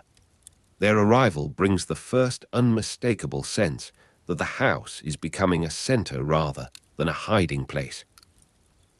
Dipper carries notes, sketches, and Ford's warnings, while Mabel brings blankets, ribbons, packets of sweets, and the determined conviction that nobody should be left alone. The wooden floor receives their footsteps with a series of familiar creaks. Canned food is stacked along the wall beneath a framed photograph, and the old timber smells faintly of resin whenever damp air passes through the building. A cracked display case reflects the candlelight in broken squares. Rain ticks on the repaired roof, sometimes softly and sometimes with the force of thrown gravel. On the upper floor, floorboards answer one another as people settle into unfamiliar rooms. Stan watches the twins cross the hall, and the lines around his mouth soften before his expression becomes guarded again. The Mystery Shack is the home and workplace of Stan Pines, a place built from performance, labor, deception, and stubborn affection. Its walls have held tourists, arguments, impossible creatures, and the ordinary noise of relatives trying to live together. Now they hold people who have nowhere safer to go. Suze keeps the practical life of the group moving amid the impossible surroundings. He counts the tins, finds dry socks, repairs a hinge with a coin, and marks the doors that open onto genuine corridors. When the electricity flickers, he protects the kettle first, because warm water, hot food, and a place to sit remain important, even when the sky has become a fractured display of impossible colors. Steam gathers above the neglected stove and softens the coldness of the kitchen. The kettle warms slowly, surrounded by chipped mugs and a saucepan with a bent handle. Near the sink, old grease clings to the timber, while the dusty scent of machinery rises from the workshop beyond the wall. The upper floor continues to announce every movement, with footsteps crossing from one room to another and stopping whenever the structure groans. Ford arrives after night has settled over the trees, carrying a case of instruments and a coat torn at one sleeve. His scientific knowledge has kept him alive through dimensions that resisted measurement, but the shack receives him less as an explorer than as a brother returning to a house that still remembers him. Stan stands opposite Ford beneath the crooked sign, and neither man immediately reaches for an argument. The rain becomes finer as the hours pass, sliding over the patched windows in narrow threads. A single lamp illuminates the counter, where screws, maps, and dried crumbs lie beside a stack of old brochures. The timber walls absorb the low voices and release them as softened echoes. Beyond the glass, the forest is dark, except for distant flashes, and the kettle breathes steadily into the silence. Stan and Ford begin preparing for action as brothers rather than rivals. Ford examines the shifting patterns beyond the shack, calculating what can still be trusted, while Stan studies the available objects and considers what they might do when used without permission. A souvenir cannon becomes a possible distraction. The trapdoors are inspected, and a collection of carnival mirrors is moved into the storage room. The workshop smells of dust, oil, and old wood warmed by the narrow stove. Metal tools rest in shallow drawers, their handles polished by years of use. Rain taps the roof above the machinery, and every drop seems to mark another moment before the plan must begin. From the hallway comes the steady tread of boots, followed by the scrape of a chair being drawn closer to the table. Stan's past as a conman and fighter becomes relevant to the family's plan because he understands misdirection, timing, and the value of appearing weaker than he is. Ford knows the structure of the threat, the mathematics of the rift, and the limits of Bill's control. Their methods remain different, but the difference now creates a useful shape, like two tools fitted to opposite sides of the same task. A layer of dust lies across the shelves where false relics and genuine curiosities have shared space for years. The air is dry near the old machinery and damp beside the windows. Beneath a table, someone has placed a kettle of water and several tins without labels. The stove gives off modest warmth, while rain ticks against patched glass and footsteps move above, suggesting that sleep has become a brief arrangement rather than a destination. The scattered survivors return to the mystery shack one by one. Some arrive from the forest, some from altered streets, and some from rooms where they had hidden beneath furniture, while the laws of the world rearranged themselves. Each person brings a fragment of the town's previous life, and each fragment is placed somewhere inside the building, beside a coat, a bag, or a familiar chair. The entrance hall grows crowded with wet fabric, muddy shoes, and the quiet smell of canned food opened without ceremony. Old timber darkens beneath the rain carried in from outside. A row of souvenirs trembles whenever the ground shifts, and their painted faces catch the yellow light in small, uncertain glints.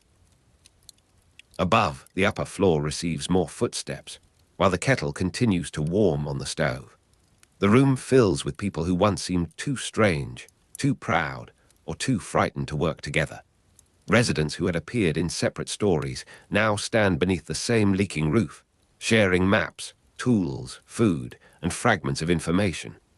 Creatures once treated as threats or curiosities find places along the walls, near the windows, or beneath the long tables. The resistance begins to resemble the town in miniature. Warm steam drifts through the kitchen and settles against the cool panes. The patched windows carry the faint vibration of rain, while the dusty scent of souvenirs mingles with the sharper odor of oil from the workshop. A wooden beam above the doorway bears old scratches, perhaps left by furniture being moved or by someone measuring the frame. The house creaks around its occupants with the slow patience of an old vessel. Sheriff Blubbs and Deputy Durland arrive together, carrying equipment that has survived several changes in the town's appearance. They are among the townspeople involved in the final defense, and their uniforms seem almost reassuring beneath the broken sky. Blubbs studies the doors and windows, while Durland places supplies near the staircase, speaking in a low voice about routes through the surrounding streets. Cold rain beads on the sheriff's coat and falls onto the worn boards in dark spots. Near the counter, the air is warmer, touched by the kettle and the faint smell of metal from the machinery. A souvenir badge rests beside a box of cartridges, its bright surface dulled by dust. Footsteps travel along the upper floor, and the old building answers with a measured groan. Pacifica Northwest comes later, alone, wearing clothes that have lost their polished appearance beneath the weather. Her presence quietly shows that change can be moral as well as supernatural. Earlier, she stood against the Pines twins with the confidence of inherited wealth and carefully guarded pride. But the crisis has altered the meaning of old boundaries. Pacifica enters the shack, looks at Dipper and Mabel, and offers the information she has managed to obtain.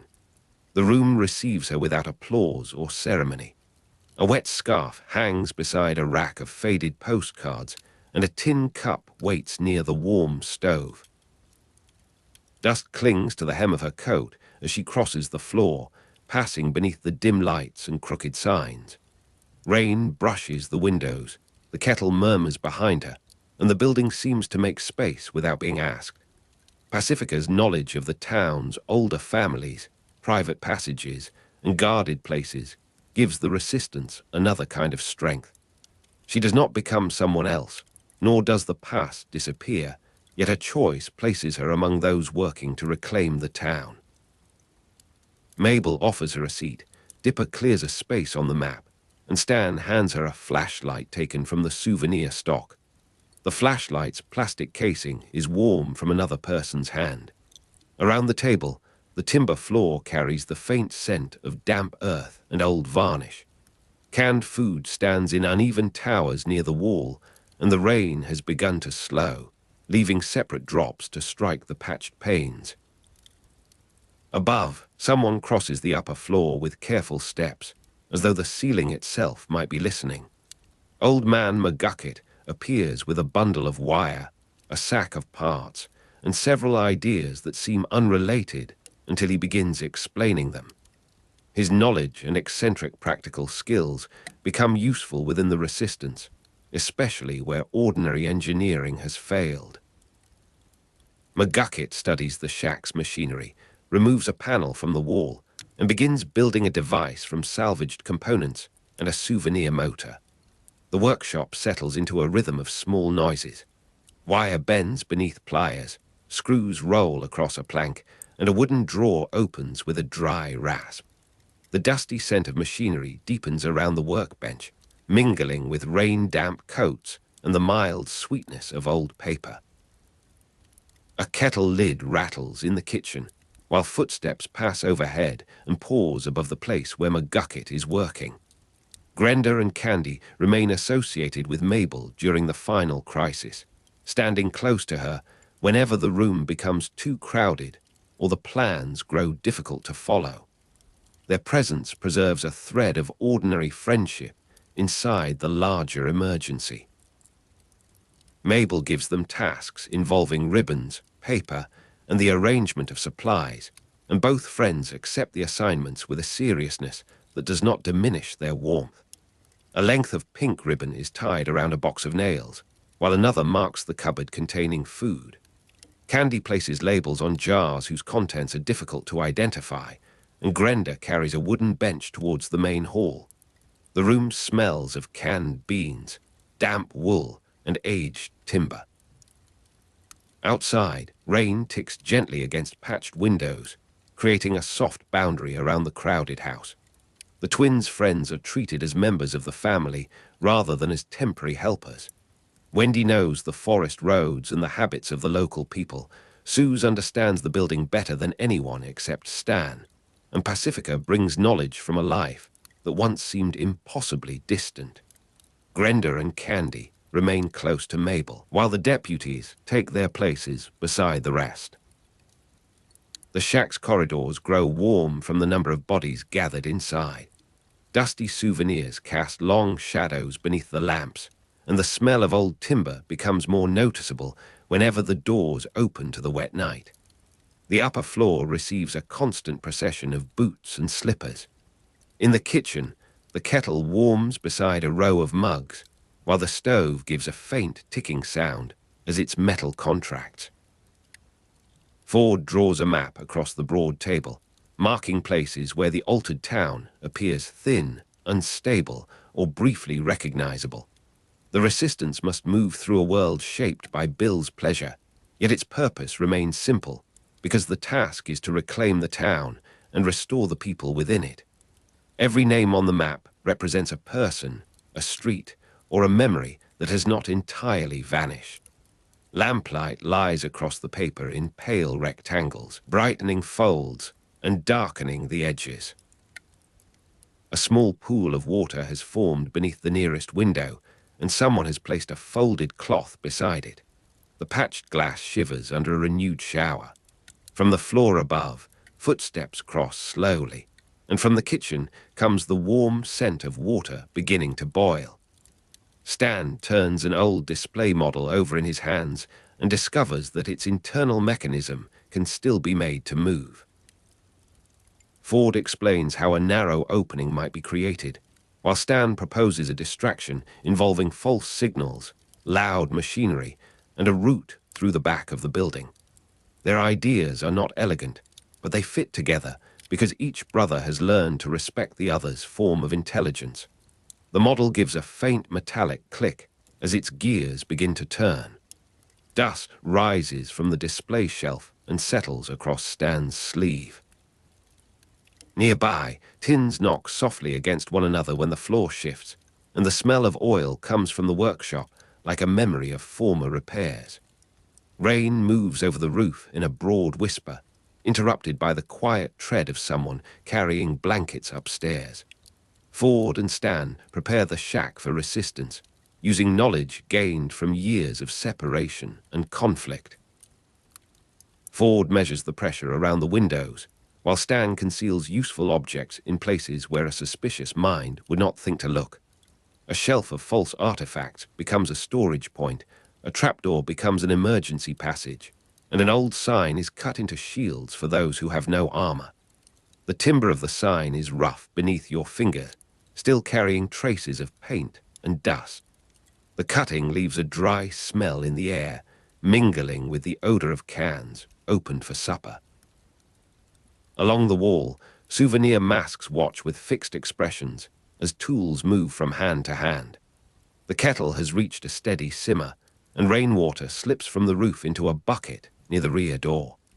Suze takes responsibility for the parts of survival that cannot be included in any grand plan. He prepares food, checks the locks, keeps count of the blankets, and makes certain that every creature has a place where it can remain unseen. When someone becomes frightened, Suze answers with a practical instruction, because lifting a crate or finding a dry coat can briefly return the world to a manageable size. The kitchen carries the mellow smell of heated water and tinned vegetables. Old cupboards reveal spare spoons, folded cloths, and a cracked jar of sugar beneath layers of dust. The timber floor is marked by footprints that overlap in every direction. Beyond the walls, the strange town produces distant sounds without clear sources, while inside, the kettle and the footsteps upstairs establish a gentler rhythm. Wendy studies the path through the surrounding forest and explains which clearings still correspond to the old landscape. Her familiarity with gravity falls becomes important because the town's natural spaces have not entirely surrendered their original character. Wendy is a local teenager and a friend of the twins, but within the shack, she's also a guide, a lookout, and one of the people whose judgment the family trusts. A damp lock of hair rests against Wendy's cheek as she leans over the map. The room smells of wet bark, canned food, and dusty machinery brought in from the workshop. Rain gathers along the lower edges of the patched windows. Across the upper floor, a door opens and closes, followed by footsteps descending the staircase with deliberate care. Pacifica moves through the building with increasing ease, carrying messages between the table, the kitchen, and the rooms upstairs.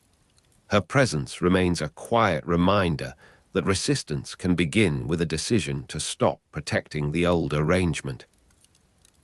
She speaks to Dipper without contempt, listens to Mabel without impatience, and stands beside the townspeople when the first distant tremor passes beneath the floor.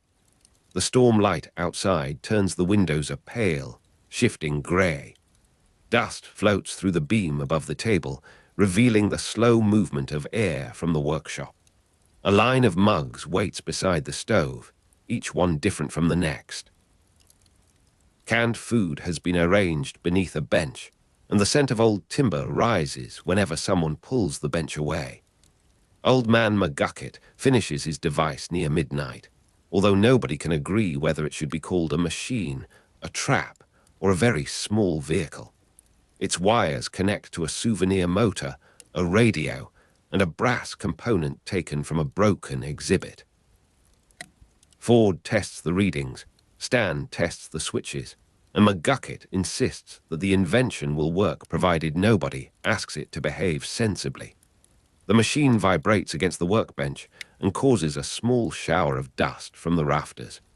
Metal smells mingle with the wet scent of rain entering through a badly sealed frame. The kettle has been moved closer to the edge of the stove, where its warmth reaches the hands of those waiting nearby. Footsteps cross the upper floor, and the old timber answers with a patient succession of creaks. The room fills further as residents and creatures who had once appeared in separate stories return from hiding. Some bring warnings, some carry food, and some offer knowledge of places where Bill's attention has not yet reached. Their histories remain uneven, but their purposes have become aligned by necessity and by the fragile trust formed inside the shack. Wet coats hang from hooks, never designed to hold so many garments. The air is thick with the scent of wool, canned food, and faded paper souvenirs. Rain has softened to a delicate tapping on the windows, and water slides down the patched panes in crooked paths. Above, Several people walk from room to room, their footsteps softened by blankets laid across the boards. Sheriff Blubbs and Deputy Durland organize the final defense around the front entrance and lower windows. Their work is not dramatic, but it is necessary, involving ropes, furniture, lanterns, and careful observation of the road. The familiar objects of the shack support them in practical ways, because a place built for visitors contains more barriers, mirrors, signs, and hidden passages than anyone had previously considered. A polished souvenir sword rests across two chairs, its decorative blade catching the low light. A roll of ticket stubs has been used to mark the timing of patrols, and a wooden crate protects the kettle from sudden movement. Rain continues along the roof, while the smell of old timber becomes warmer near the crowded hall. The upper floor remains busy with footsteps and whispered directions. The plan depends on every kind of knowledge gathered under one roof. Ford understands the rift. Stan understands deception. Wendy understands the forest. Suze understands the building. And the twins understand how to turn separate loyalties into a single purpose. Pacifica knows the habits of the powerful. McGucket knows how to build from fragments. And the deputies know how to hold a line when fear begins to spread. The table has become crowded with maps, mugs, screws, ribbons, and scraps of paper. Canned food stands beside a basket of tools, while rain-darkened sleeves brush against the old timber whenever someone reaches across the plans. A faint odor of dust rises from the souvenir displays, and the kettle gives off steady heat. Footsteps above mark the movement of those preparing to rest before the final effort. Through the long hours, the refuge is held together by shared memory of ordinary life at the shack. People remember the counter where tickets were sold, the kitchen where meals were improvised, the stairs that creaked beneath careless feet, and the rooms where arguments ended in exhausted silence. These memories matter because Bill's world attempts to make every moment strange, while the shack insists that familiar things still possess weight. The rain pauses, leaving the windows covered in beads that reflect the lamps within. Old timber cools along the outer walls, while the stove keeps the kitchen warm enough for tired hands. Souvenir dust rests on the edges of maps and tools. From above comes one final crossing of footsteps, then a gradual quiet settles through the upper rooms. Stan walks through the halls alone, checking each familiar object as though greeting an old accomplice. He touches the ticket booth, the display cabinets, the hidden latches, and the door to the workshop.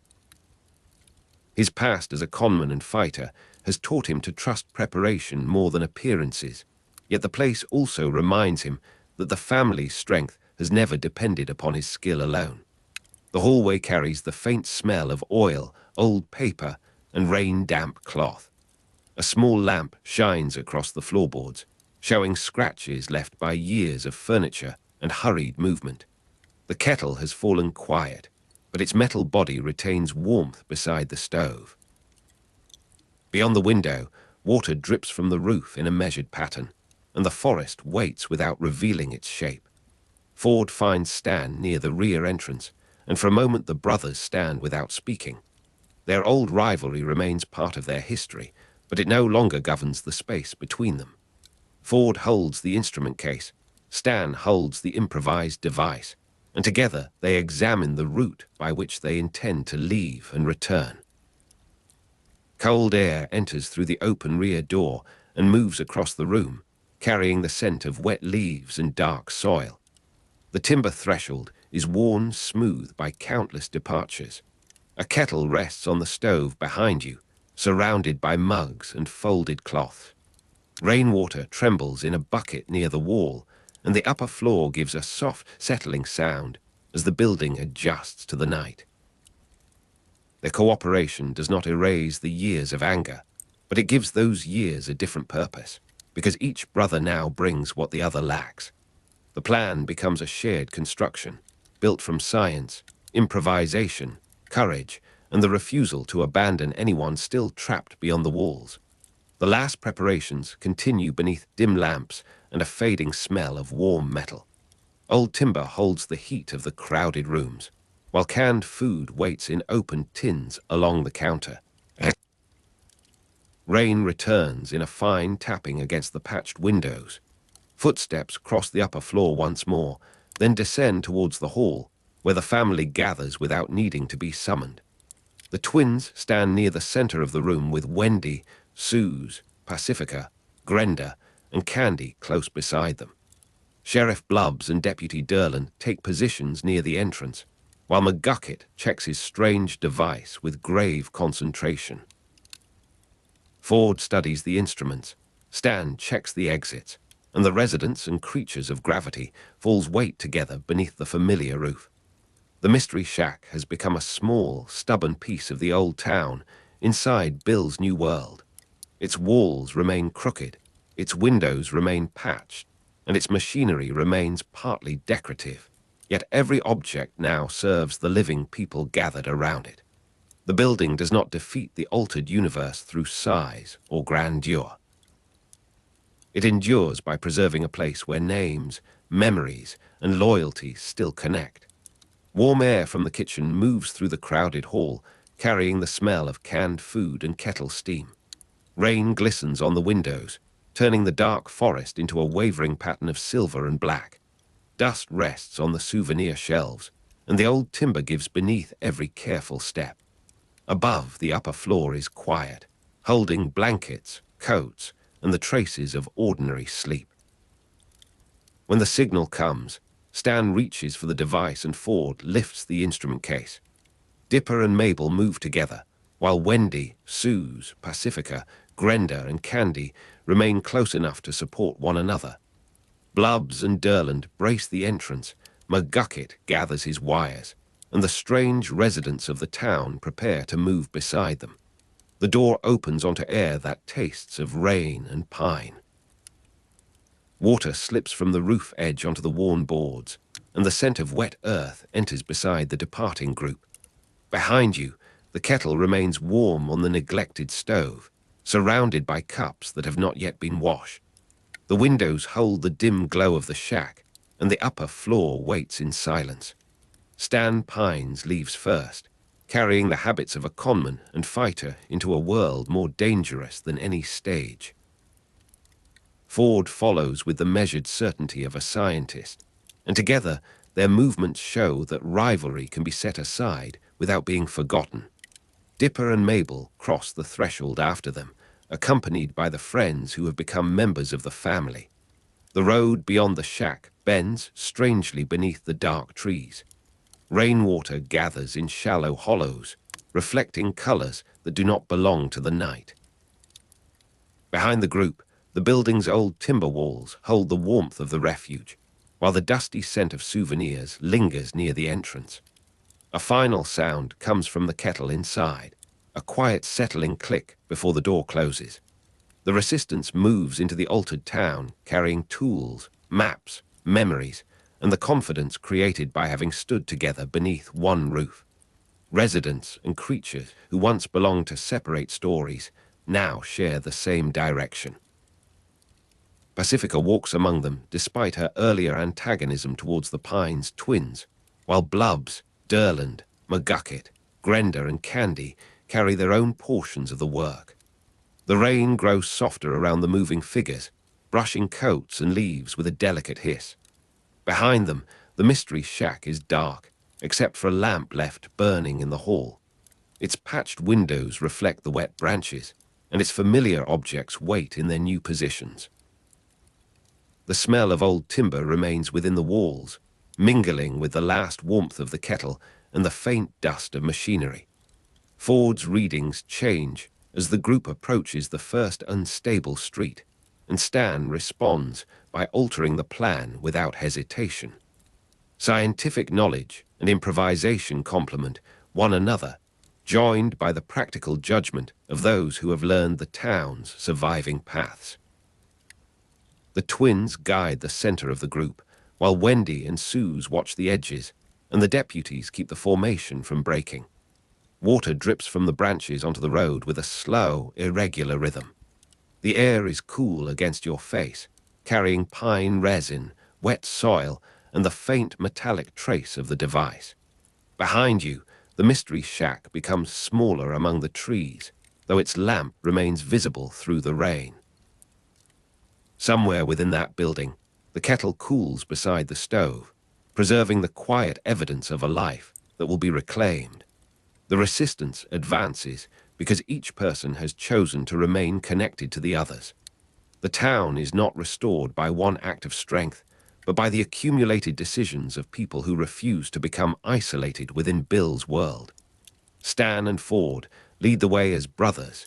Dipper and Mabel carry the memory of the shack, and their friends move beside them as family. The last view of the building shows its uneven roof, patched windows, and weathered sign beneath the shifting sky. Rain ticks once more against the glass, then fades into the distance. Within the rooms, old timber, canned food, dusty souvenirs, and machinery remain arranged for those who will return. The footsteps have left the upper floor, yet the refuge still seems occupied by the memory of ordinary life. The mystery shack waits at the edge of the dark forest, no longer merely a home and workplace, and no longer only a place of refuge. It has become a gathering place for resistance. A small piece of gravity falls protected by shared memory. Around you, the town remains strange and uncertain, but the path ahead contains familiar names, familiar loyalties, and the steady knowledge that the family is moving together. The resistance understands that the next rescue will not begin with weapons, maps, or a march through the ruined streets. Mabel is somewhere beyond the ordinary world, sheltered inside a place shaped by longing. Her friends gather around the knowledge that saving her means entering the happiness she has made for herself, even when that happiness has become a prison. You are standing within the mystery shack while the forest presses close against the walls, its branches moving like dark water beyond the windows. Pastel light rests along the floorboards without any visible sun, softening the scattered chairs, the old display cases, and the weary faces gathered there. Somewhere beyond the walls, leaves rustle as the real forest waits outside, patient and cold beneath the altered sky. The air carries traces of dust, pine resin, and the faint sweetness of carnival food remembered from another season.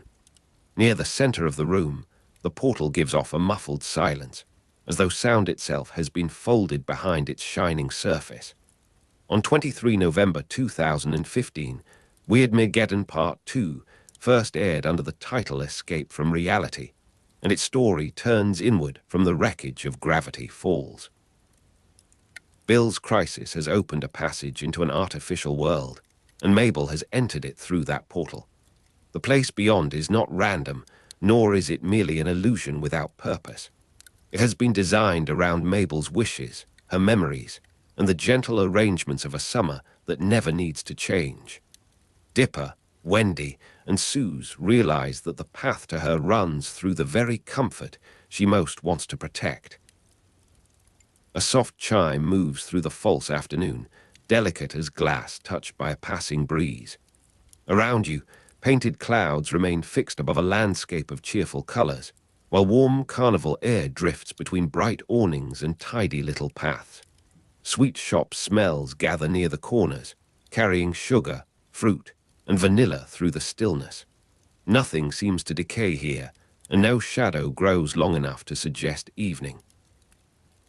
The silence behind the portal feels distant now, muffled beneath music that never quite begins and laughter that never quite fades.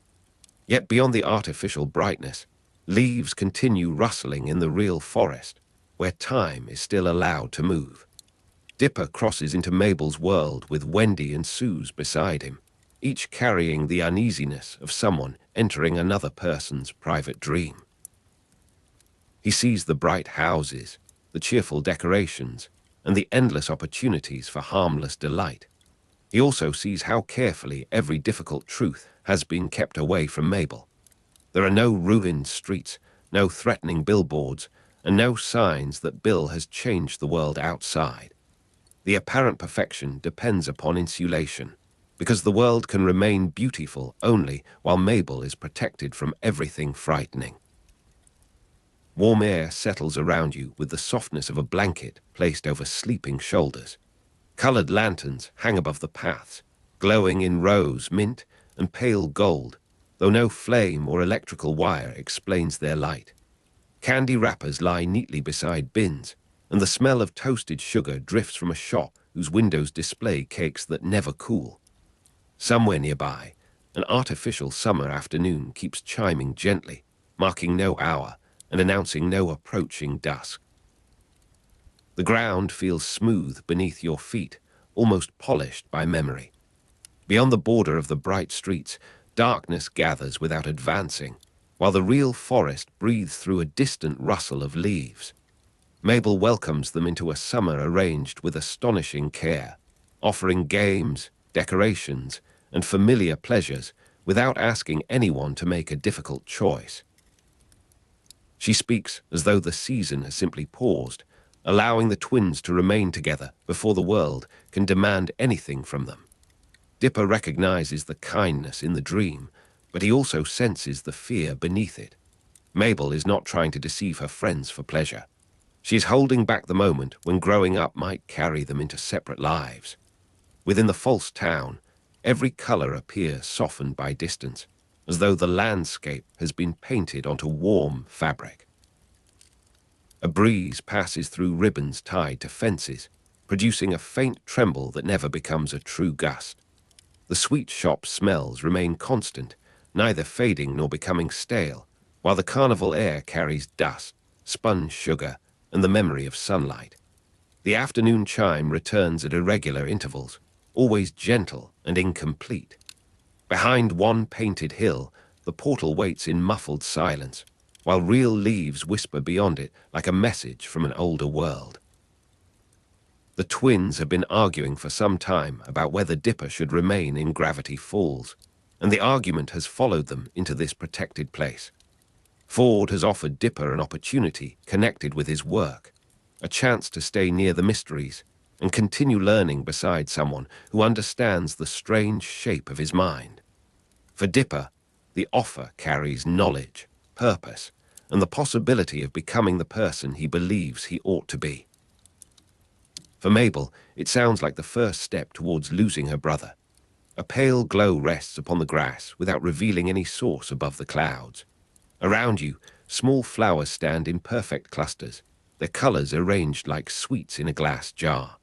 The air remains warm enough for bare arms, and the scent of lemonade mingles with paper, wood, and spun sugar. No insects disturb the flower beds, although a quiet rustle moves through the leaves at the edge of the dream. The afternoon chime sounds once beside a distant carousel, and its note dissolves into the stillness behind the portal. Dipper tries to explain that staying with Ford would not mean abandoning Mabel, yet the words cannot travel cleanly through her fear. Mabel hears separation in every possibility, because the summer has become a promise that the twins will never be required to change. She fears that growing up will separate her from Dipper, not through anger or cruelty, but through ordinary decisions that gradually place distance between people. The artificial world gives that fear a bright surface, allowing it to appear as celebration rather than sorrow. Dipper understands that leaving immediately would mean treating her grief as an obstacle instead of a truth.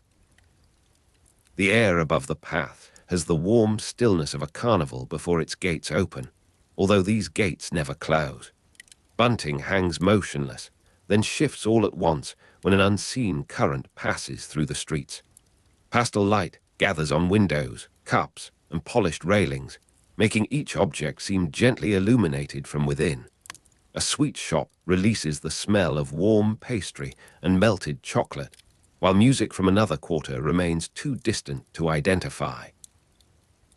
Behind the portal, silence presses softly against the bright world.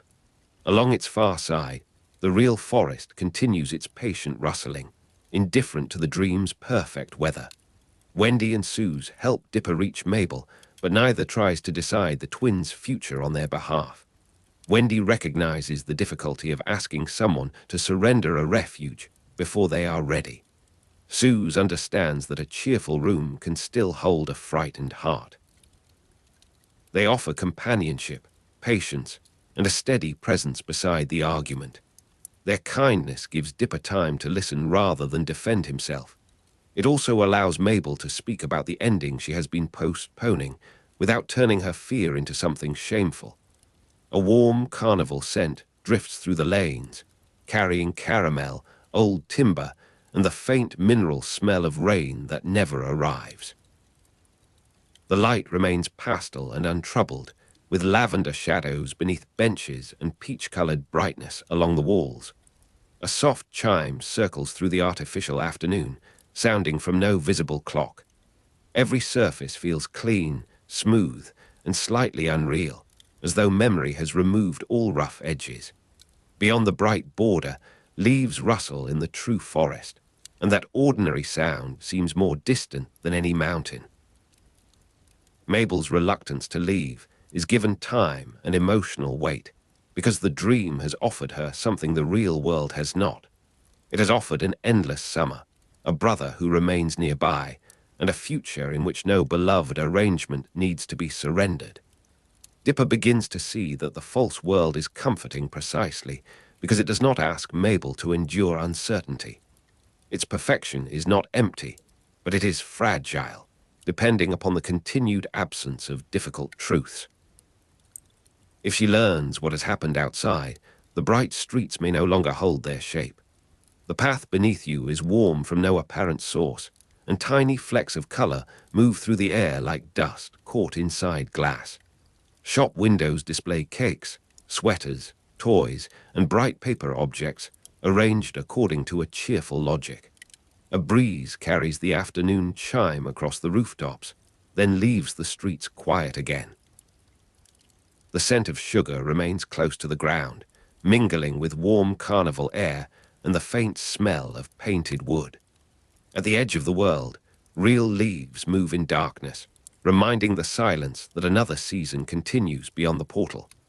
Dipper finally understands that the decision before him is not simply between Ford's work and Mabel's wishes. It is a question of what kind of person he wants to become while the world changes around him. The opportunity to remain with Ford is genuine, valuable, and difficult to surrender. Yet Dipper recognizes that a future built by leaving Mabel behind would carry a wound into every accomplishment. He chooses his relationship with Mabel over the opportunity to stay, not because Ford's work matters less, but because his sister matters more than the version of himself he hoped to become. The false afternoon grows gentler around the twins, as if the world has sensed the direction of their choice. Pale pink light settles across Mabel's clothes and Dipper's hat, while the shops remain bright beneath their unchanging windows.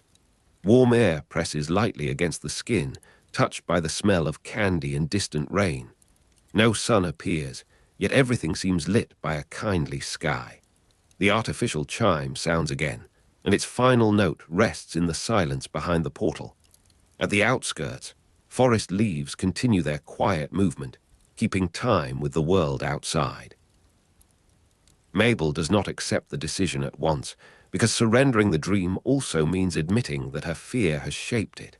She has built a place where summer cannot end, and where the twins need never become unfamiliar to one another. Dipper's choice does not erase the pain of change, nor does it promise that every future day will preserve their closeness. Instead, it tells Mabel that love can survive movement, distance, and the passing of childhood.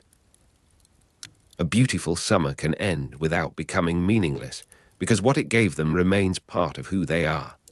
A faint perfume of strawberries and warm sugar moves beneath the painted trees. The paths glow with pastel light, and the colors seem almost weightless against the quiet air. Somewhere above the rooftops, an artificial summer chime rings with the softness of a small bell heard through curtains. The carnival remains suspended in its own warmth, with polished rides, folded flags, and empty seats waiting for laughter. Behind the portal, muffled silence holds the shape of the real forest. Leaves rustle beyond the boundary, carrying the coolness of a world where evening is still possible. The twins leave the artificial world together, carrying the sorrow of its ending without allowing that sorrow to divide them. Mabel gives up the endless summer because Dipper has shown her that remaining together does not require remaining unchanged. Dipper gives up the chance to stay with Ford because he understands that the future is not made worthwhile by sacrificing every present bond. Their departure is neither triumphant nor effortless. It is quiet, tearful, and brave in the modest way that honest decisions are often brave. Cold air meets your face as the boundary of the false world falls behind you. The bright carnival colors recede into a softened glow, and the sweet shop smells thin into traces of sugar, dust, and remembered warmth. The artificial afternoon chime becomes faint, then disappears beneath the ordinary breathing of the forest. Real leaves rustle in the darkness, uneven and alive, while the silence behind the portal closes like a door. Around you, the ruined town waits beneath an altered sky, carrying ash, broken glass, and the faint scent of rain. Dipper and Mabel return to the others with a quieter kind of courage, one that does not claim to have solved the future. Their reunion makes possible the wider alliance seen in the finale, because the resistance is strengthened whenever separated people choose to stand together again. Wendy and Suze receive the twins without judgment, and the remaining friends gather around them in the damaged mystery shack. The town is still threatened by Bill, but the group now possesses something more durable than confidence. They possess the knowledge that fear can be shared without becoming the only thing anyone sees. The forest air is cooler beside the shack, carrying damp bark, crushed leaves, and the faint smoke of distant fires. Darkness lies between the trees, yet small lamps glow along the porch and through the windows, making the building seem occupied by ordinary life once more. Wind moves through the branches with a rougher sound than the dream's polished rustle. Somewhere inside, timber settles, glass trembles, and footsteps pass across the upper floor. The sweetness of the artificial world has vanished, but a little warmth remains in the memories carried back from it. Mabel's return does not restore childhood, because the story refuses to pretend that growing up can be avoided by wishing hard enough. The summer ends, the town changes, and the twins will eventually follow different roads through the world. Yet the end of childhood is painful without being the end of love. Mabel learns that a memory can remain precious after its season has passed. Dipper learns that choosing another person does not mean abandoning ambition forever. Their shared future begins with the acceptance that permanence is not the only form of devotion. Night gathers in the real forest, where damp leaves shine faintly beneath the damaged sky. The air holds the mineral scent of soil, the bitterness of smoke, and a thin sweetness from provisions stored inside the shack. Boards beneath your feet feel uneven, marked by years of weather and hurried repairs.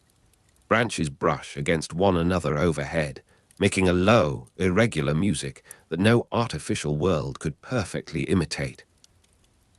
Beyond the trees, distant lights flicker across Gravity Falls, while the last traces of pastel brightness fade behind the portal.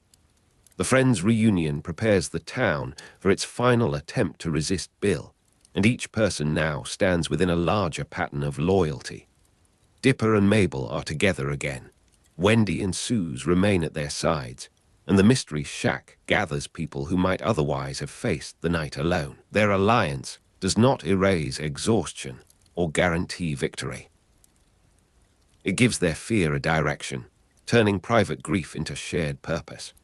The ruined town becomes a place where old friendships, family bonds, and newly chosen responsibilities can meet beneath the same uncertain sky. A thin wind crosses the clearing and stirs the leaves along the road. The porch boards retain a little warmth from the day, while shadows beneath the trees deepen into cool layers. From an open window comes the smell of wood, paper and food left waiting for tired hands. The forest answers with soft rustling, and the sound rises and falls without repeating itself. No pastel light remains now, only the faint glow of lamps and the pale reflection of clouds. The night feels larger than the artificial summer, but it also feels real enough to hold them. Mabel stands beside Dipper in the damaged refuge, no longer protected from every difficult truth and no longer asking the world to remain still. The decision they have made will not prevent future disagreements, and it will not turn growing older into a painless process. It has given them a shared language for change, however fragile and unfinished that language may be. Around them, the resistance gathers its tools, plans, and remaining strength. Beyond the walls, Bill's strange power continues to distort the town, but the people inside the shack are no longer scattered by uncertainty. The final warmth of the day lingers in the woodwork, although the forest has already taken on the coolness of night. Shadows pool beneath tables and along the stairway, while a single lamp turns dust into slow-moving sparks. Leaves rustle beyond the windows, and the sound travels through the room like a quiet reminder of the living world. The air tastes faintly of smoke and pine, with no trace of the sweet carnival scents that filled Mabel's refuge. In their place remains the plain comfort of shelter shared by people who have chosen to stay near one another. Dipper's choice does not reject Ford, knowledge, or the strange work that first drew him into Gravity Falls. It places those things within a wider understanding of responsibility, where curiosity and love do not need to become enemies. Mabel's acceptance does not mean that she welcomes every change without sorrow. It means she can carry sorrow and still step forward. Together, the twins leave behind the artificial world, and together they enter the difficult brightness of whatever comes next. Their courage is quieter than before, but it reaches further. Outside, the real forest waits beneath branches glazed with moisture and shadow. The ground gives slightly under each step, layered with leaves from seasons already ended.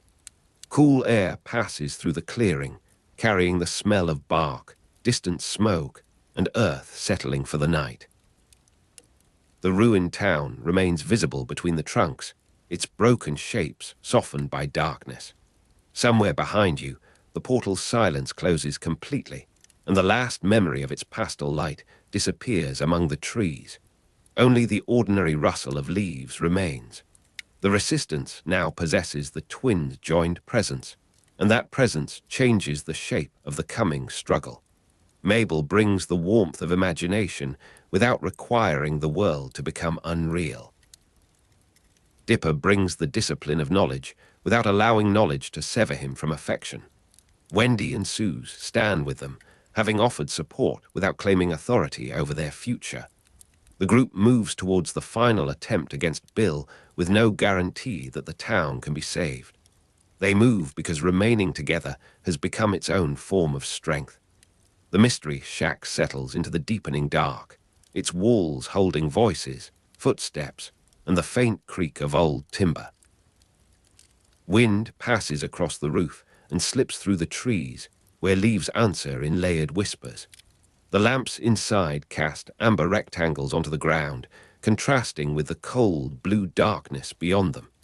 No artificial chime marks the hour, and no sweet shop fragrance promises that morning will remain forever.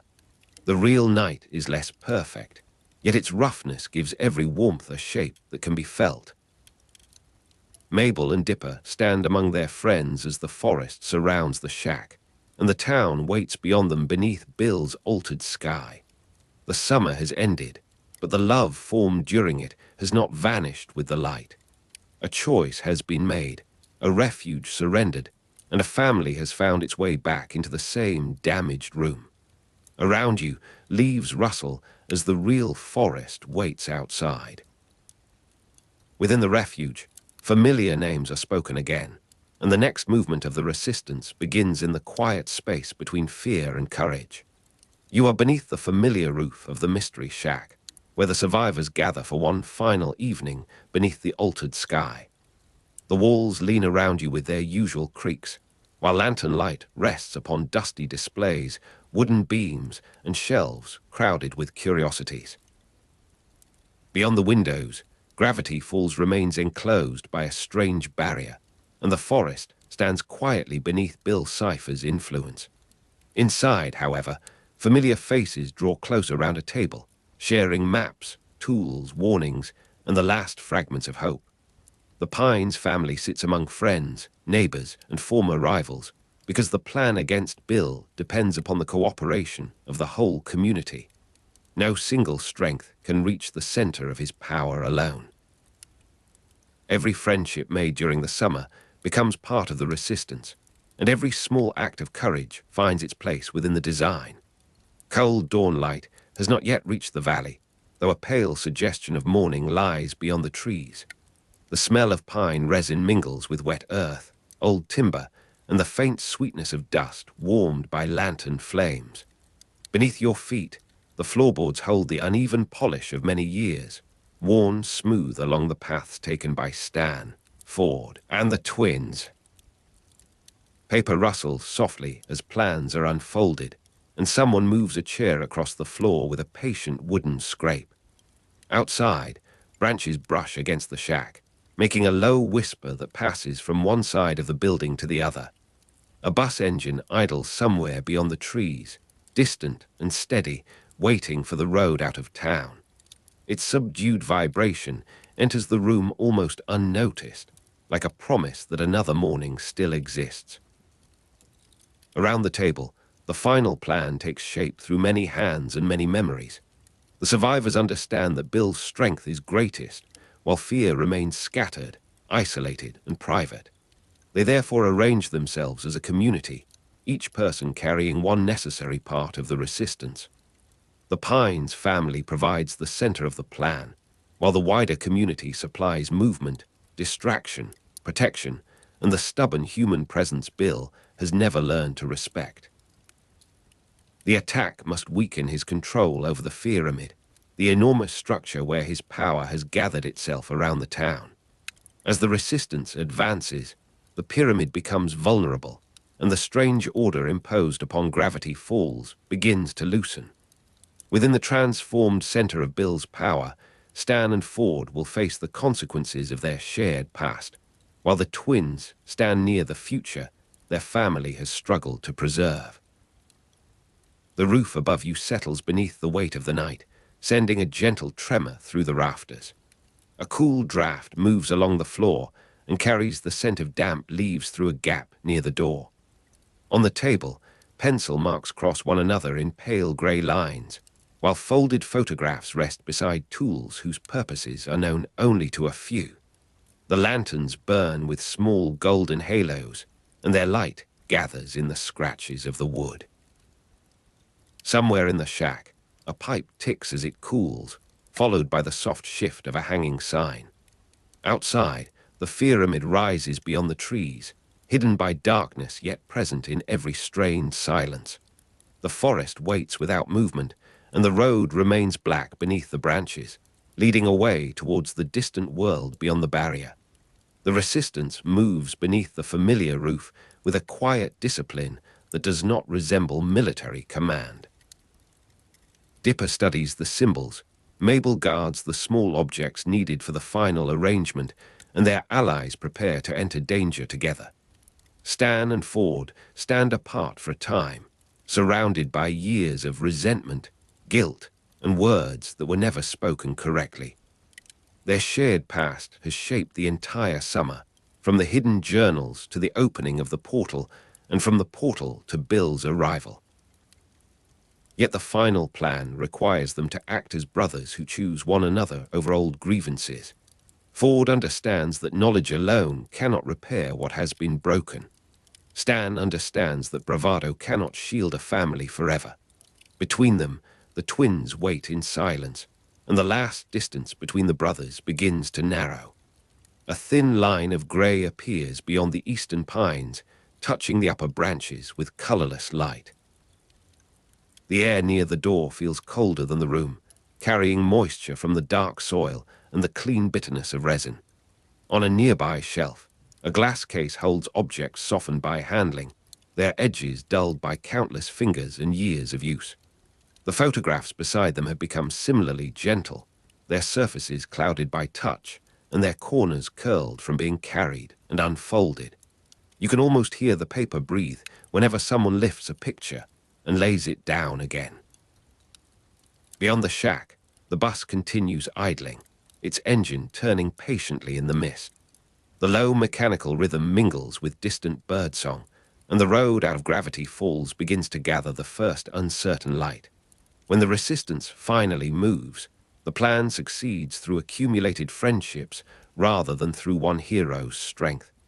People who once stood apart now act together, drawing Bill's attention away from the vulnerable points of the pyramid. The attack reaches the structure with force, courage, and an almost ordinary determination. Bill's control weakens as the resistance presses against the pyramid, and the transformed town begins to lose its unnatural certainty. Streets that seemed trapped within a nightmare become passages again.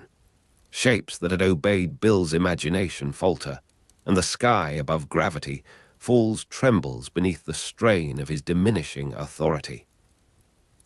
The Pines family enters the final confrontation inside the transformed center of Bill's power, where ordinary rooms, impossible spaces, and old memories overlap. There, the fate of the town becomes inseparable from the history of two brothers. Within Bill's altered domain, familiar details appear at impossible angles, as though the mystery shack has been reflected through a cracked mirror. Floorboards extend into darkness, windows open onto stars, and walls carry the muted colors of places remembered from childhood. The air feels dry and charged, yet the scent of pine resin persists from the world outside, faintly grounding the strange interior. Around you, distant sounds arrive without clear direction. The murmur of voices, the creak of wood, and the deep vibration of the pyramid under attack. Dust drifts through beams of gold and violet light, settling on surfaces that change whenever you look away.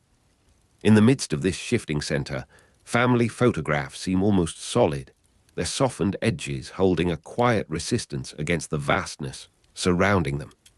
Stan and Ford confront the consequences of their shared past inside the center of Bill's power.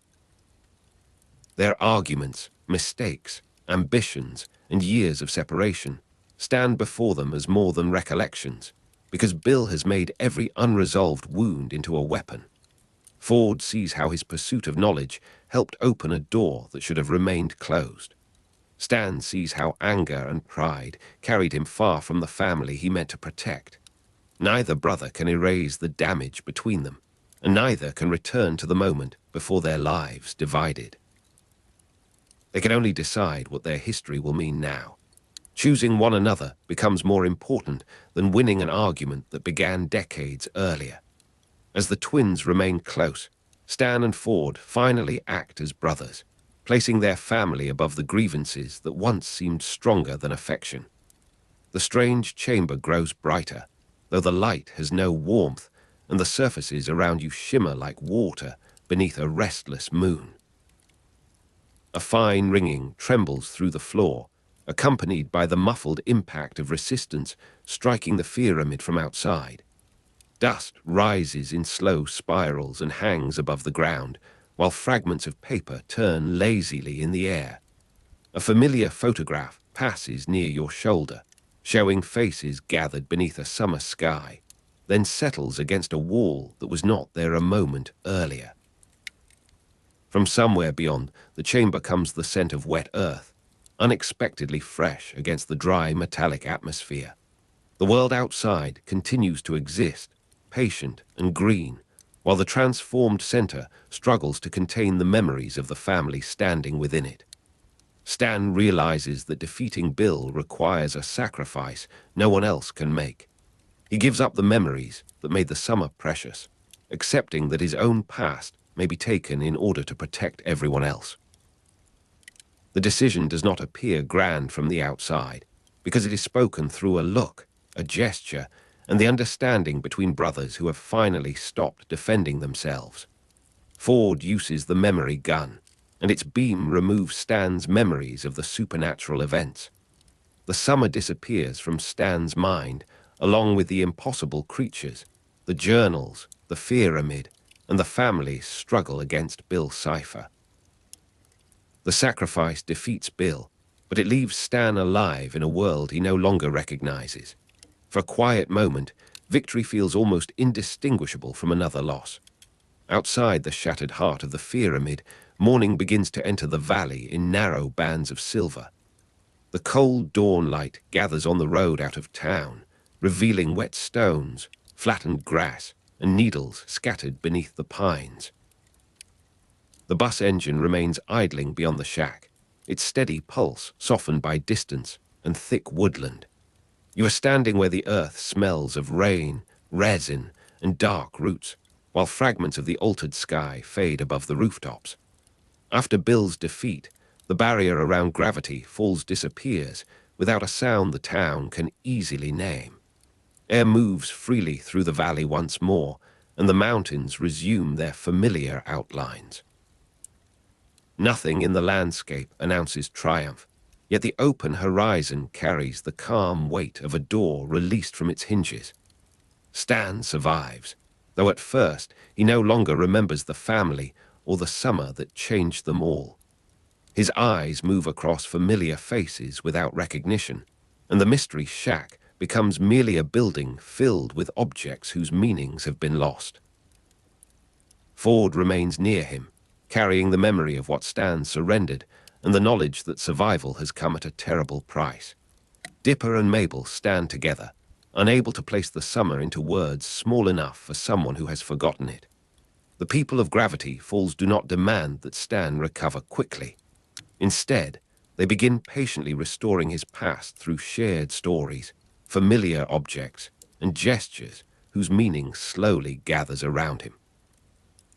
Each person contributes one fragment, and the town becomes a quiet archive of the man Stan had been. Rainwater rests in shallow hollows around the shack, reflecting pieces of the pale sky and the dark trunks of the forest.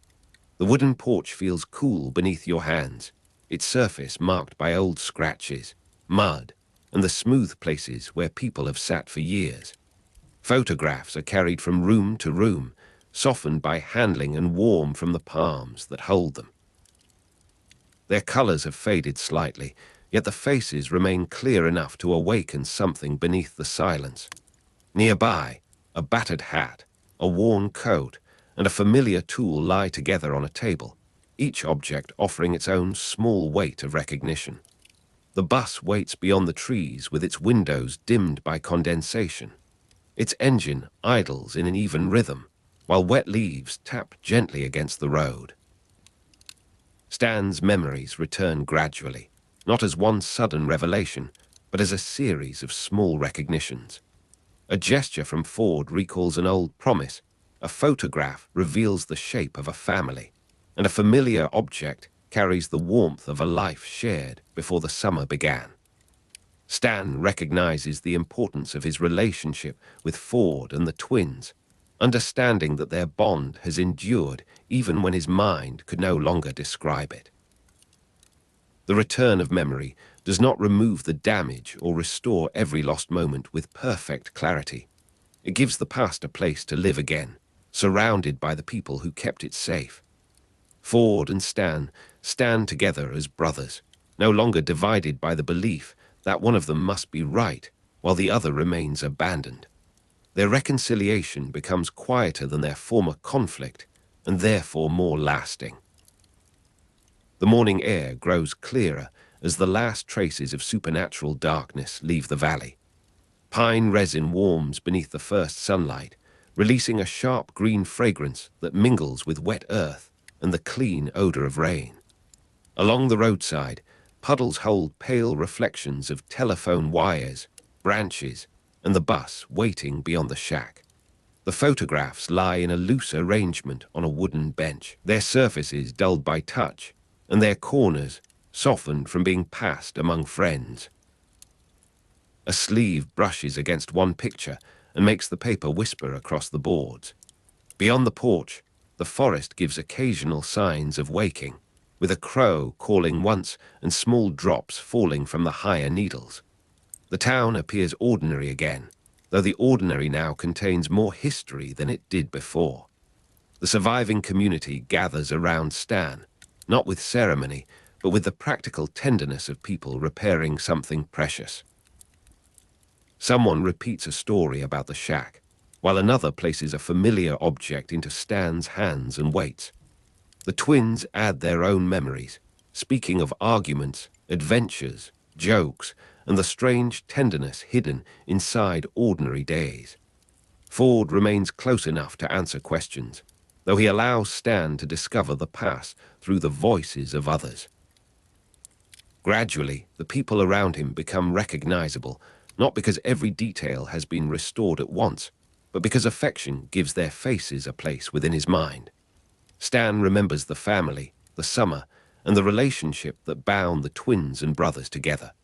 The town has restored more than memory, because it has shown that a person's past can survive in the care of others. Clouds lift above the road, leaving a thin brightness spread over the roofs and treetops. The smell of damp soil rises from the verge, deep and earthy, beneath the sharper scent of pine needles warming in the light. You are near the bus now, where its metal sides carry faint reflections of the clearing and the moving branches.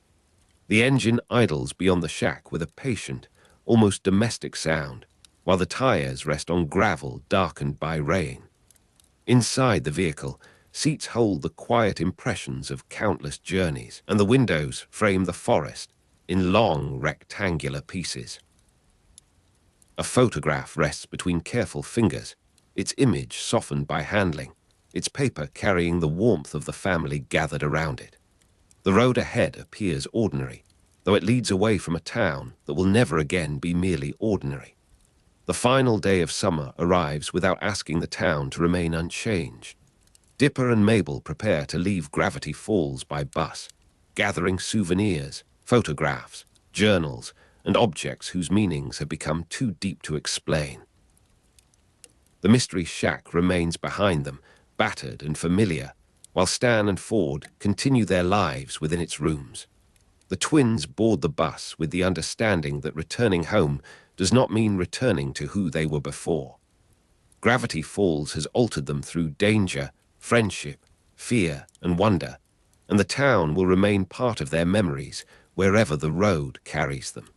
Their departure is not a rejection of the valley. It is the natural movement of a season reaching its final morning. The bus interior is quiet beneath the low light, with fabric seats, cool glass, and the subdued smell of rain brought in on shoes. Beyond the windows, the forest slides slowly past, its trunks standing close together like dark lines in a moving drawing. The cold dawn light lies across the road out of town, turning puddles into pale fragments of sky. Pine resin and wet earth enter whenever a window shifts, mingling with the faint oil and dust of the vehicle. The engine settles into its traveling rhythm, deeper now that the bus has left the clearing. Wheels pass over joins in the road with a gentle repeating tremor, carrying the twins home through mist, woodland, and the first open stretches beyond Gravity Falls. Each turn reveals a little more distance, while each photograph preserves a little more of what is left behind. The closing images return the extraordinary town to the scale of photographs, souvenirs, and family memories. The impossible becomes something held in an album, placed upon a shelf, or carried in a pocket beside a ticket and a folded map. The pyramid, Bill Cipher, the barrier, and the altered sky recede into stories told around familiar tables. What remains is not a perfect account of the summer, because no memory can contain every sound, fear, kindness, or sudden act of bravery. What remains is the knowledge that the Pines family stood together when the town needed them, and that the town stood together when Stan needed his past restored. Gravity Falls becomes smaller in distance, yet larger in meaning, as the twins carry its images into the ordinary world. The bus moves through the pines beneath a sky washed clean by the night's rain.